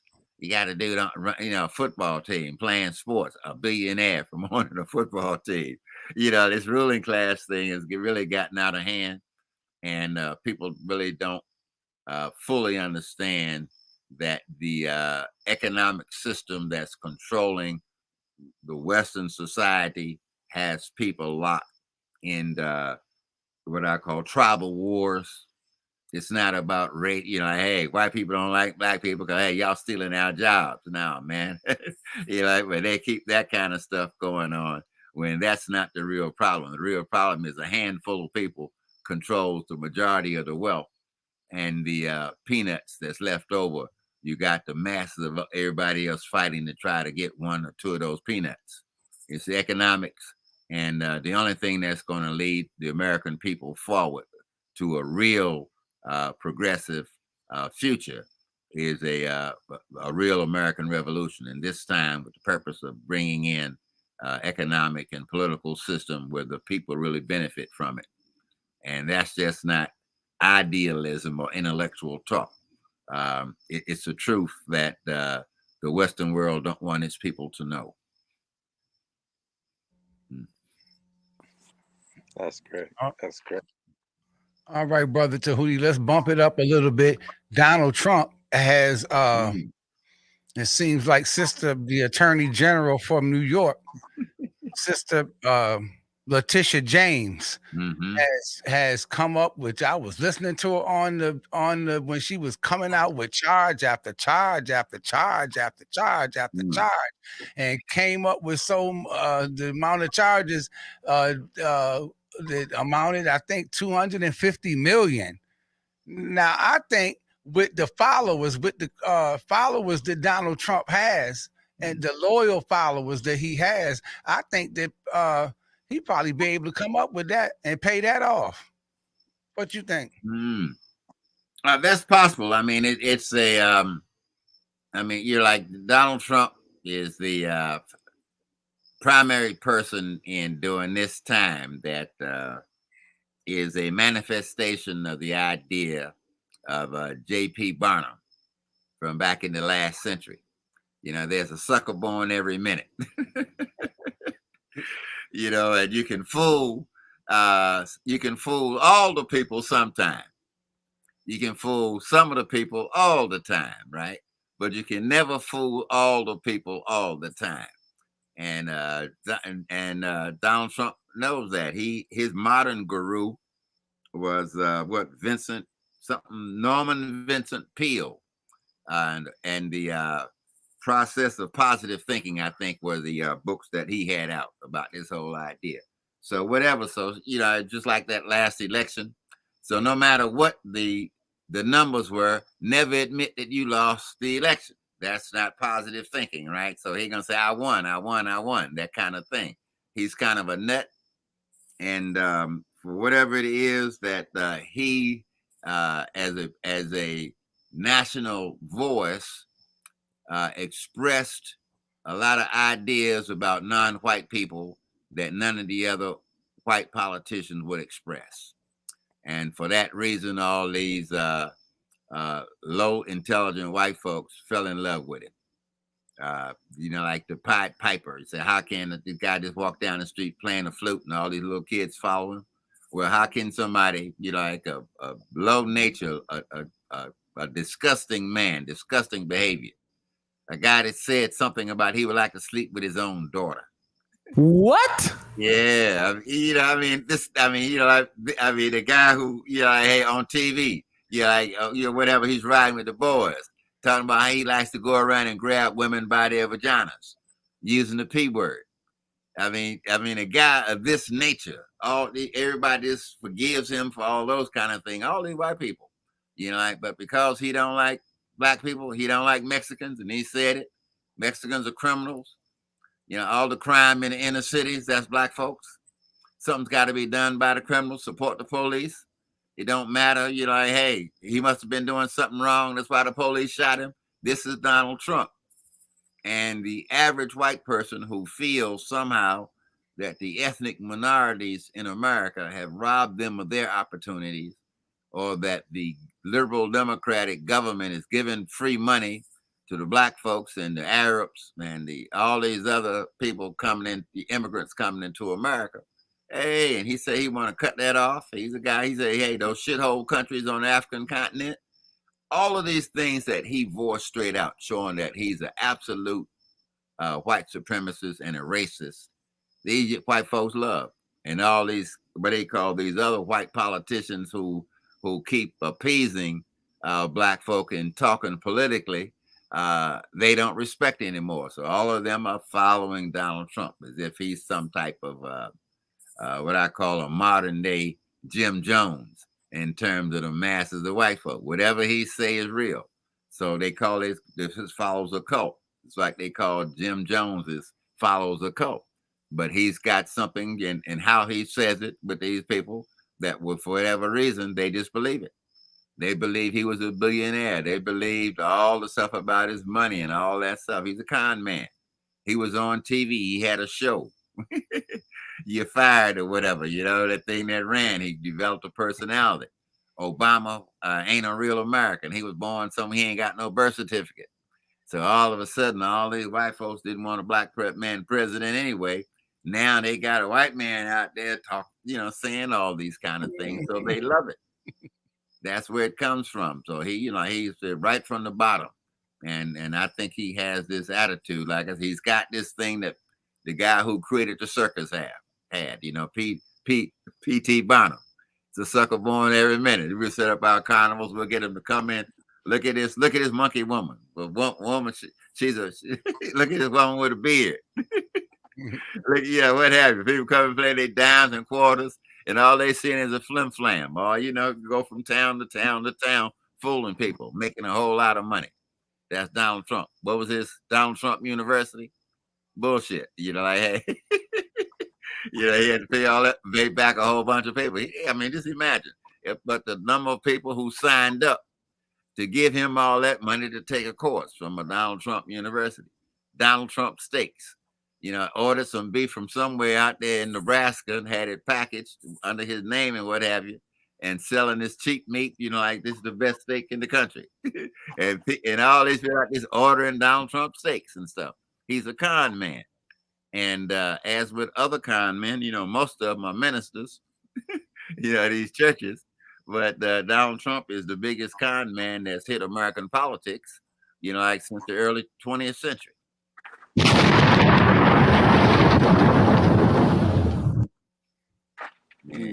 Well, green eggs and scam. Green eggs and scam, he gonna say. Hey, for real, man. Come on, man. Hey, how do you justify all that when they're gonna start playing that tape over and over again? I like to grab them by their peas. Let's start discussing what man he was. Remember, he had all them boys that was hooked up with that boy Epstein, right?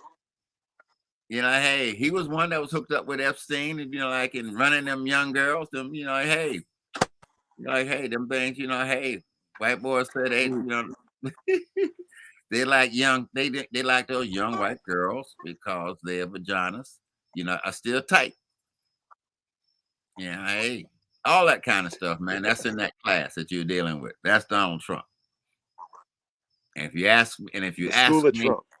and if you ask me, the Putin and the Russian FSB or whatever it's called, their old, the equivalent to the CIA, they have their first agent as an U.S. As an American president.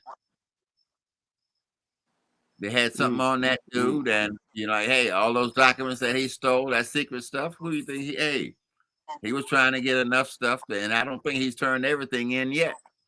But he said right out, he believed Putin. He don't believe United States intelligence services. He said that about 4 years ago, right at the meeting when he met Putin over there in Europe. And yet all these people, they would rather have him as president than anybody that has anything nice to say about an ethnic minority or a poor person in America. Hey, his best way, but this dude that they collected money to build a wall, and the money's going directly to these cats going out on a yacht, having fun with the money and stuff. Hey, so you're right. People, if they call for money, if some of them are dumb enough to send it in. Whether he could raise enough money to pay the fine that Letitia James is trying to get out of him, I don't know. That's an awful lot of money, but one day somebody's going to wake up and they realize that they've been baffled by Donald Trump, the American con man. Well, now, while we're on that, I guess that makes perfect sense listening to everything you just said about the nice, smart white people that invaded the Capitol. Yeah. Let's deal with that. Hey, man. Yeah, well, like again, just now in the 200-year, whatever history, 246-year history of this country, I mean, just imagine the citizens actually rose up, invaded the Capitol, broke in the doors and windows, attacked, looking for the congressman. They were hiding down under security. One of the white girls got shot to death trying to break through one of the doors. They beat up the police, sprayed them with bear spray. I mean, did everything. They was going to try to take over the American government to keep this white boy in the office of the president of the United States. Pull a coup d'etat and set up an authoritarian government in the United States of America. White rule only. It happened live and in living color on TV. Unlike Gil Scott-Heron's song about the revolution won't be televised, but the American insurrection was televised. It was filmed and recorded for history's sake. And and I mean, and this boy, he absolutely gave a speech beforehand and told him, you got to go down there to the Capitol and you got to be strong and you got to fight hard, or else you ain't going to have your country no more. Mm-hmm. Straight up insurrection. I mean, all right in living color, live and in living color for everybody to see. And now, some folks don't think he ought to pay for it. And all these other Republican members of the Senate and the House, they're trying to pretend it didn't happen. And the daughter of the meanest white boy that's ever been the vice president of the United States, Darth Vader's daughter itself, they fired her because she said, no, that was wrong what he did. And we got, we got to hold them accountable. And they made sure they got her out of there, Liz Cheney. So, these people are vicious and they don't want to hear nobody trying to tell them the truth. They want to think that no matter what, he said it himself, he could shoot somebody on Fifth Avenue and get away with it. And that's his attitude. If he say it, he can do it. He can get away with it. What he called the art of positive thinking. And he's got the mental control over a whole bunch of people. And it is an amazing thing to observe and witness, is to see just how much of a sucker all of his followers are. That's the truth, because up here in upstate. Okay, go ahead. Go right ahead. No, go ahead, Bob. I want to hear what you're going to say. Okay, I just wanted to kind of just adding on to what Baba Tehuti is saying. Up here in upstate New York, out in the rural part where all the backwards white folks are. These are a lot of the ones, and the regular everyday white people too. But I want to focus on the rural area ones. Mm-hmm. Donald Trump, like you say, it's a sucker born every minute to you smart white folks. He told you when he was running for president or what he was going to do for upstate New York because he knew these were factory towns. And when the factories left it, and you got a couple generations to few generations of white folks that have bore the brunt of these things since it's mainly white folks in upstate New York. You know, they had to take prison guard jobs and families of them working in the prisons and stuff just to survive up here. Inbreeding is at an all-time high and so forth. And he said, but if you elect me, I'll bring the factories. You know, I'm gonna get on the foreign countries and all that. And they went for it. You voted for the personality. You went for it. And then as soon as he got in office, a couple months later, he told upstate New York, it's a hellhole. Get the hell out of there.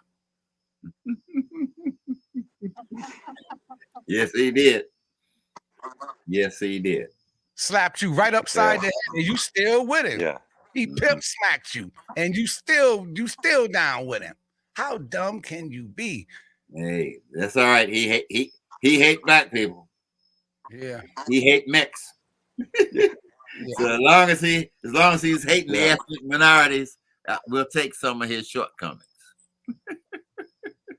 Oh, wait a minute. Hold on 1 second, Bamboo King, before there's something in here, before you ask your question. No, go ahead, ask your question first. And then there's a question coming by. Donnie Williams, hold up on your question, brother. And I'm gonna bring it forward. Go ahead, Ross AD. Go ahead. Oh, I was just gonna see if it fits, and decide which way we're gonna go. Because I was just gonna ask, Baba Tehuti's perspective of if we see the wolf on one side, with the blood of our mothers and fathers dripping down his jaws like a bloody jawed wolf, obviously full of hate, obviously xenophobic, obviously sexist and self-serving and opportunistic as Donald Trump blatantly is. Then we're forced to actually look at the other side, and we see the fox on the other side, or the generations of foxes on the other side who have promised this and promised that, and whispered sweet nothings into our ears and given us sweet nothings into our hands, over the generations. And it's I do think it's really hard for a lot of people to, it's hard to believe that people would rather go with their favorite or least favorite reality show host as president of the free world than a career politician. But it kind of makes you look at it like, how bad are these people on the other side, these lifelong career politicians with the insider trading, and even if they're called liberal progressives, they're all about warmongering. I mean, right now, one of the slogans that they're trying to say, we can't let the Republicans take over, because if the Republicans take over, it's gonna end this war with Russia. They're literally promoting end of war being a selling point for keeping a democratic government. And it seems as though what we're really looking at is we're looking at conservative fundamentalists versus neoconservative Democrats, and neither one are really giving the people anything, let alone we've given nearly $100 billion to Ukraine, the taxpayer money, to fight an unwinnable war, and at the least fight an unwinnable war that has cost about a third of the nation of Ukraine into forfeiture, and at worst, nuclear war if we keep exacerbating it, and warmongering and war hawking about shooting planes out of the sky and all this stuff. I would like to see what Brother Tehuti has to say about it's sort of like we're damned if we do, we damned if we don't. They're not really allowing us any option, and any young hopeful politician is going to be blacklisted by the DNC. Their own party is going to bury them before they have a chance to really create effective change. So what do you think about that, Baba Tehuti? Well, I think what you're expressing is the fact that the Democratic Party, which a lot of folks unfortunately take as their only other hope, it's also a flim-flam. Again, it's not as the issues. They don't look at scientifically what American society actually needs and how to improve it. It's, I call the liberal Democrats, they're just a kindlier, friendlier version, representation of the ruling class. But in the long term, they don't want to really change the real structure that would bring about the kind of society the American people really want. They're part of the structure. Democrat or Republican is the only thing official in terms of politics. That's not true, but that's what they have most of the people believe, and that's their only alternative as such. Because the people themselves, us, the individual people of the United States of America, are so damn lazy, we won't get up and create our own and support it, in order to bring about real change. The people who run the Democratic Party and who finance the Democratic Party are getting what they want. They're getting the American people down on their knees, believing, in a two-party structure of how we're going to screw you. We're going to screw you with kindness. They're going to screw you with a little more meanness than us. It's basically what I see. And again, just because, again, the Democrats led the effort to pass the Civil Rights Act of 1964 and the Voters' Rights Act of 1967. 65, which were major points in breaking the Jim Crowism of the first 60 years of the 20th century that Black folks have, lock, stock, and barrel, for the most part, have become a majority Democratic Party within the Black voting bloc because of that act. And all the other bad acts, somehow or the other, we look away and don't give that a whole lot of deep thought. But again, hey, again, look, the colonists between 1760, when they start talking a lot of shit, when I think the Stamp Act was passed or something, and these folks got together and organized and decided to fight the most powerful nation on the globe, the British Empire and the British Army, and had a revolution and kicked the British out and set up their own government. The ideals for which the country were created really began to erode right away because, the smarter people set up a ruling class to make sure that they benefited economically more so from the political structure than the regular people. Again, the United States will not really change on for the good if there is no revolution to overthrow the economic system and put in place, a economic system based on the people, a scientific economic system. I call it scientific socialism. Don't apologize for that. People try to break down and create, new terms and new words for what they mean, trying to be slick. But let's be honest with this thing. The African continent, all of those 54 governments need to be destroyed, and Africa reconstrued, as one national government, and their, resources owned and operated under scientific socialism. The only way it's going to get up on its feet and move forward, like China did. Same thing here in America. The same thing with all of the colonists who left Europe and are still in control of the indigenous people of the South American continent. The only hope for freedom, get rid of that ruling class, is really have a people's revolution to overthrow these governments whose only or main goal is to keep the indigenous people down so they can continue to rip off their resources and find a way of having those people pay them and they get wealthy off of their backs. That's the only thing that's going to help us here. A real revolution, and the end result, the goal being scientific socialism. No, the Democratic Party, the Republican Party will not do for us what we really need done. They have a good public relations program trying to con you into saying that, we're the only alternative or we're the only alternative. But as you can see, the Republican Party has gone stone mad. and the Democratic Party have some of the dumbest strategists in it, but they keep putting themselves forward as the alternative to the Republicans. And so many people, unread people, I mean, what I call very shallow thinkers. There's very little deep thinking that takes place in the minds of most Americans about the politics and economics that we find ourselves in. And because of that, they've been brainwashed to be afraid of terms like scientific socialism and a real people's revolution.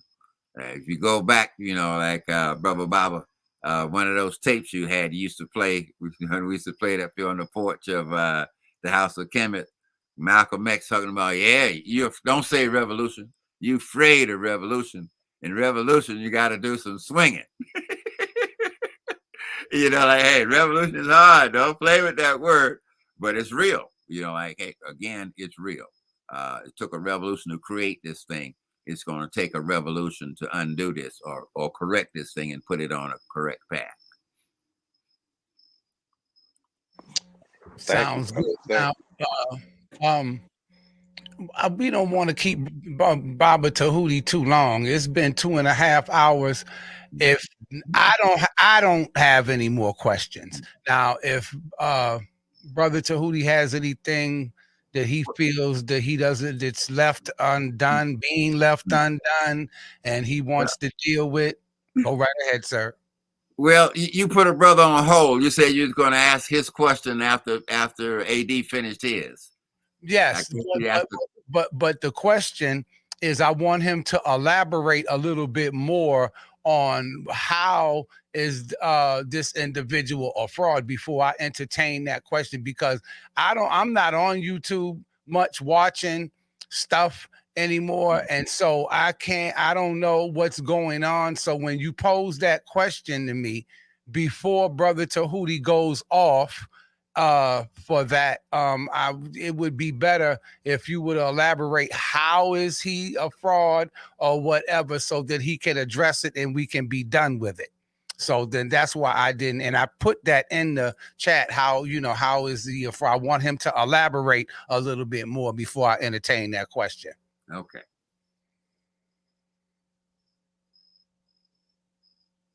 But yeah, Brother Tehuti. Well, again, look, both of you. I mean, I've enjoyed this discussion with you.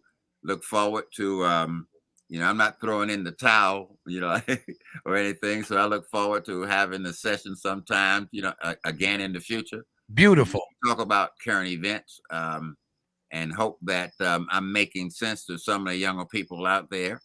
I find myself in a very different situation since I moved out of the city, as such, and I'm on the trail where I'm experiencing like a lot of other people who reach my age, like signs of being at this point. Things hurt that didn't hurt before. There's weakness where there used to be strength. So I'm doing the best I can to keep moving forward. I enjoy watching current events. I'm on this contraption a lot, talking to people now with new media. I spend still a lot of time on the phone interacting with a lot of folks that I've befriended while on this journey.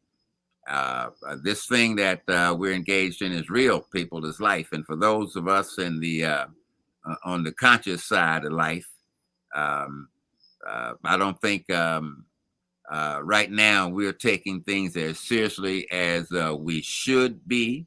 I do understand that the struggle, has been a continuous one, and from time to time there are peaks and valleys in it. And I'm grateful for the idea of the student movement from the '60s that kept me going through the '60s into the '70s.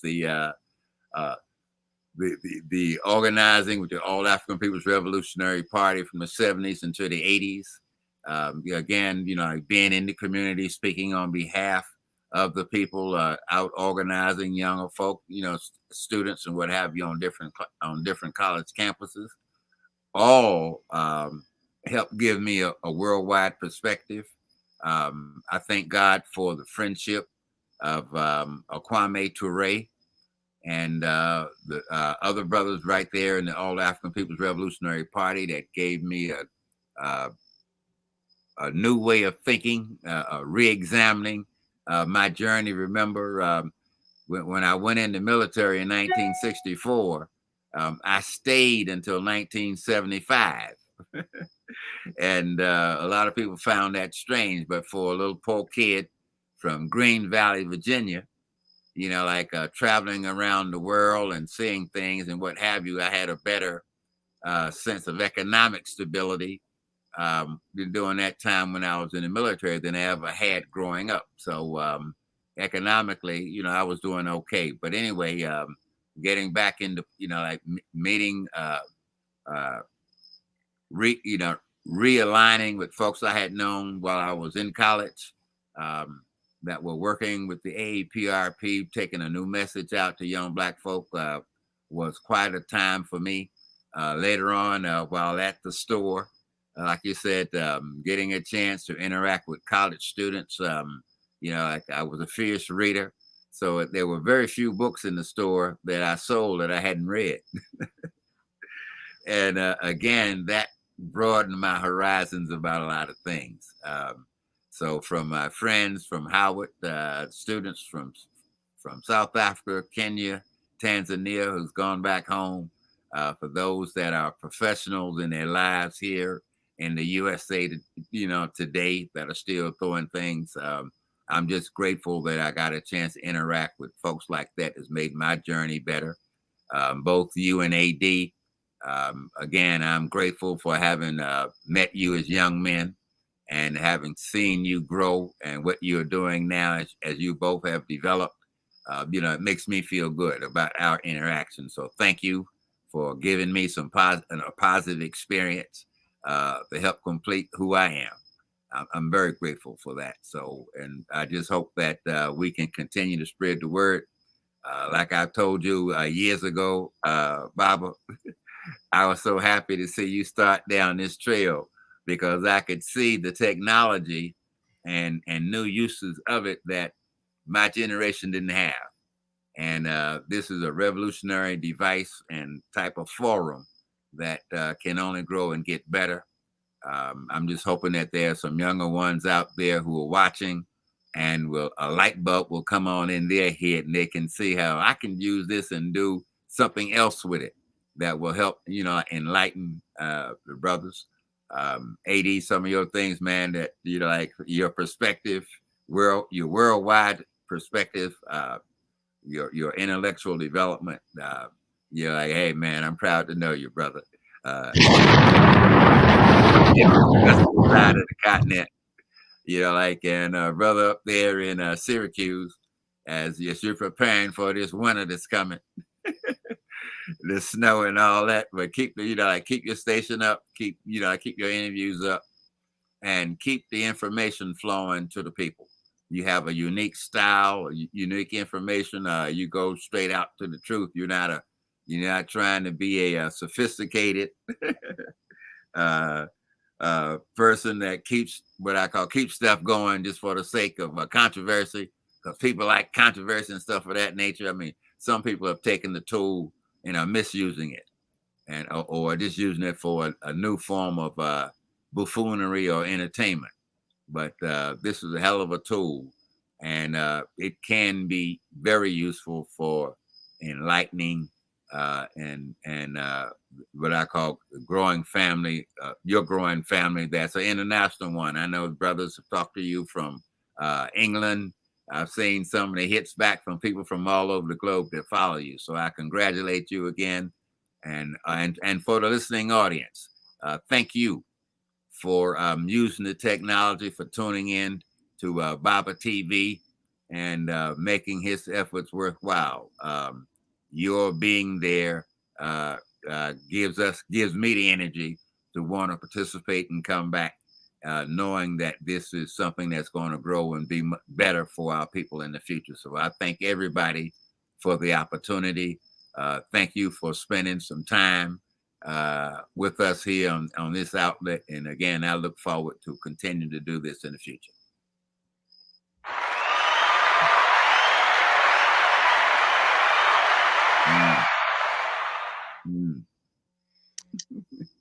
All right, all right. I would like for the Bamboo King that you remember that record by Midnight, Baba Tehuti, Corner Cobblestone. Wow. Cobblestone. And so I would like for the Bamboo King to take us on out of here with do the knowledge to that song, brother, as you do on your radio show. You break it down, you give them by the time they get through listening to you almost don't have to listen to the song. So but yeah, give them, I would like you to give us of the breakdown of the record before I go into it of the record Cobblestone by Midnight. All right. Well, Midnight, Vaughn Benjamin. The one and only majestic, mighty codex of the Akashic record, channeled through the beautiful vessel in our time, the Honorable Vaughn Benjamin. If they don't know love, well, they surely can be loved. So you got to love the life you live and live the life. This guy, the original man, the Asiatic black man and woman owner, cream of the planet Earth, mother and father of the civilization, God and goddess universe. Who is the original cornerstone? It's that black cobblestone. Midnight.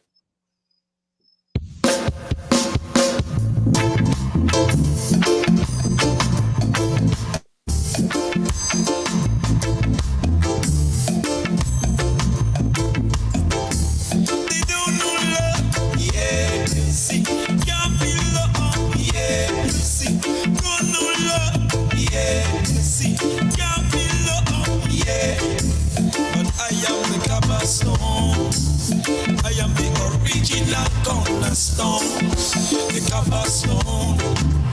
I am the original cornerstone, the cobblestone.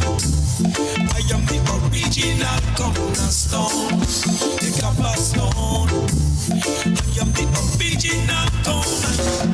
Don't do love, yeah. You see, can't be love, yeah. Even if you should love, yeah. They can't be love, yeah.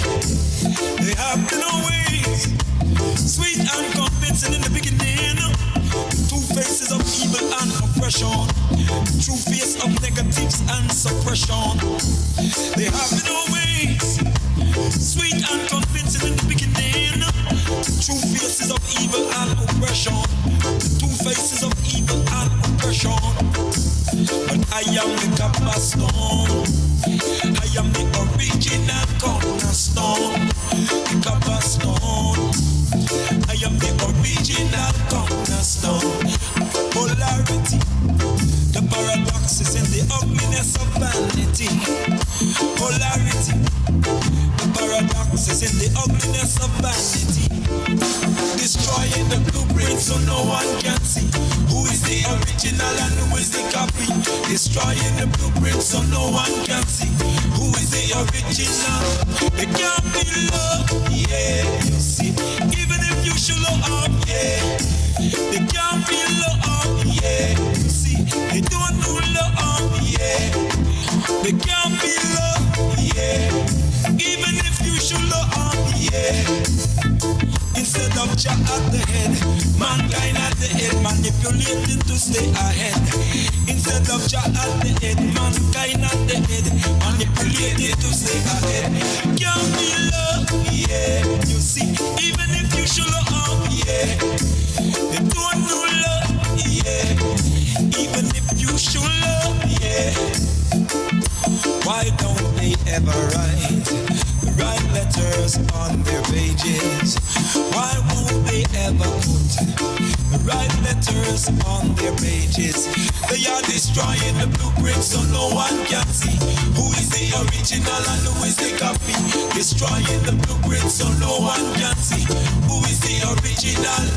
Only vanity, vanity, vanity. Intellectual vanity, vanity, vanity. Existentialism and vanity. Narcissism and vanity. Transcendentalism and vanity. And they can't be love, yeah. Can't do love, yeah.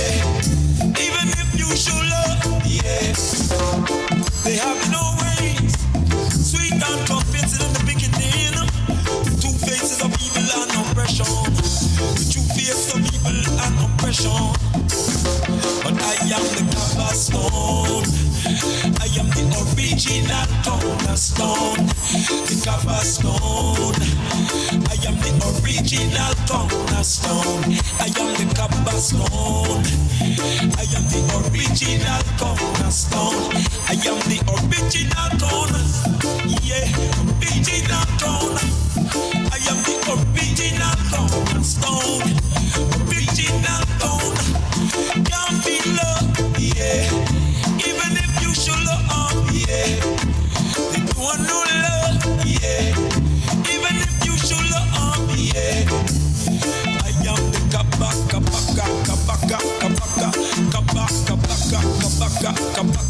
might of the Trinity, highly, Jah Almighty, highly, power and authority, highly, supreme in supremacy, highly, power of Jah, highly, the head creator, highly, supreme in supremacy, highly, power and authority, they can't be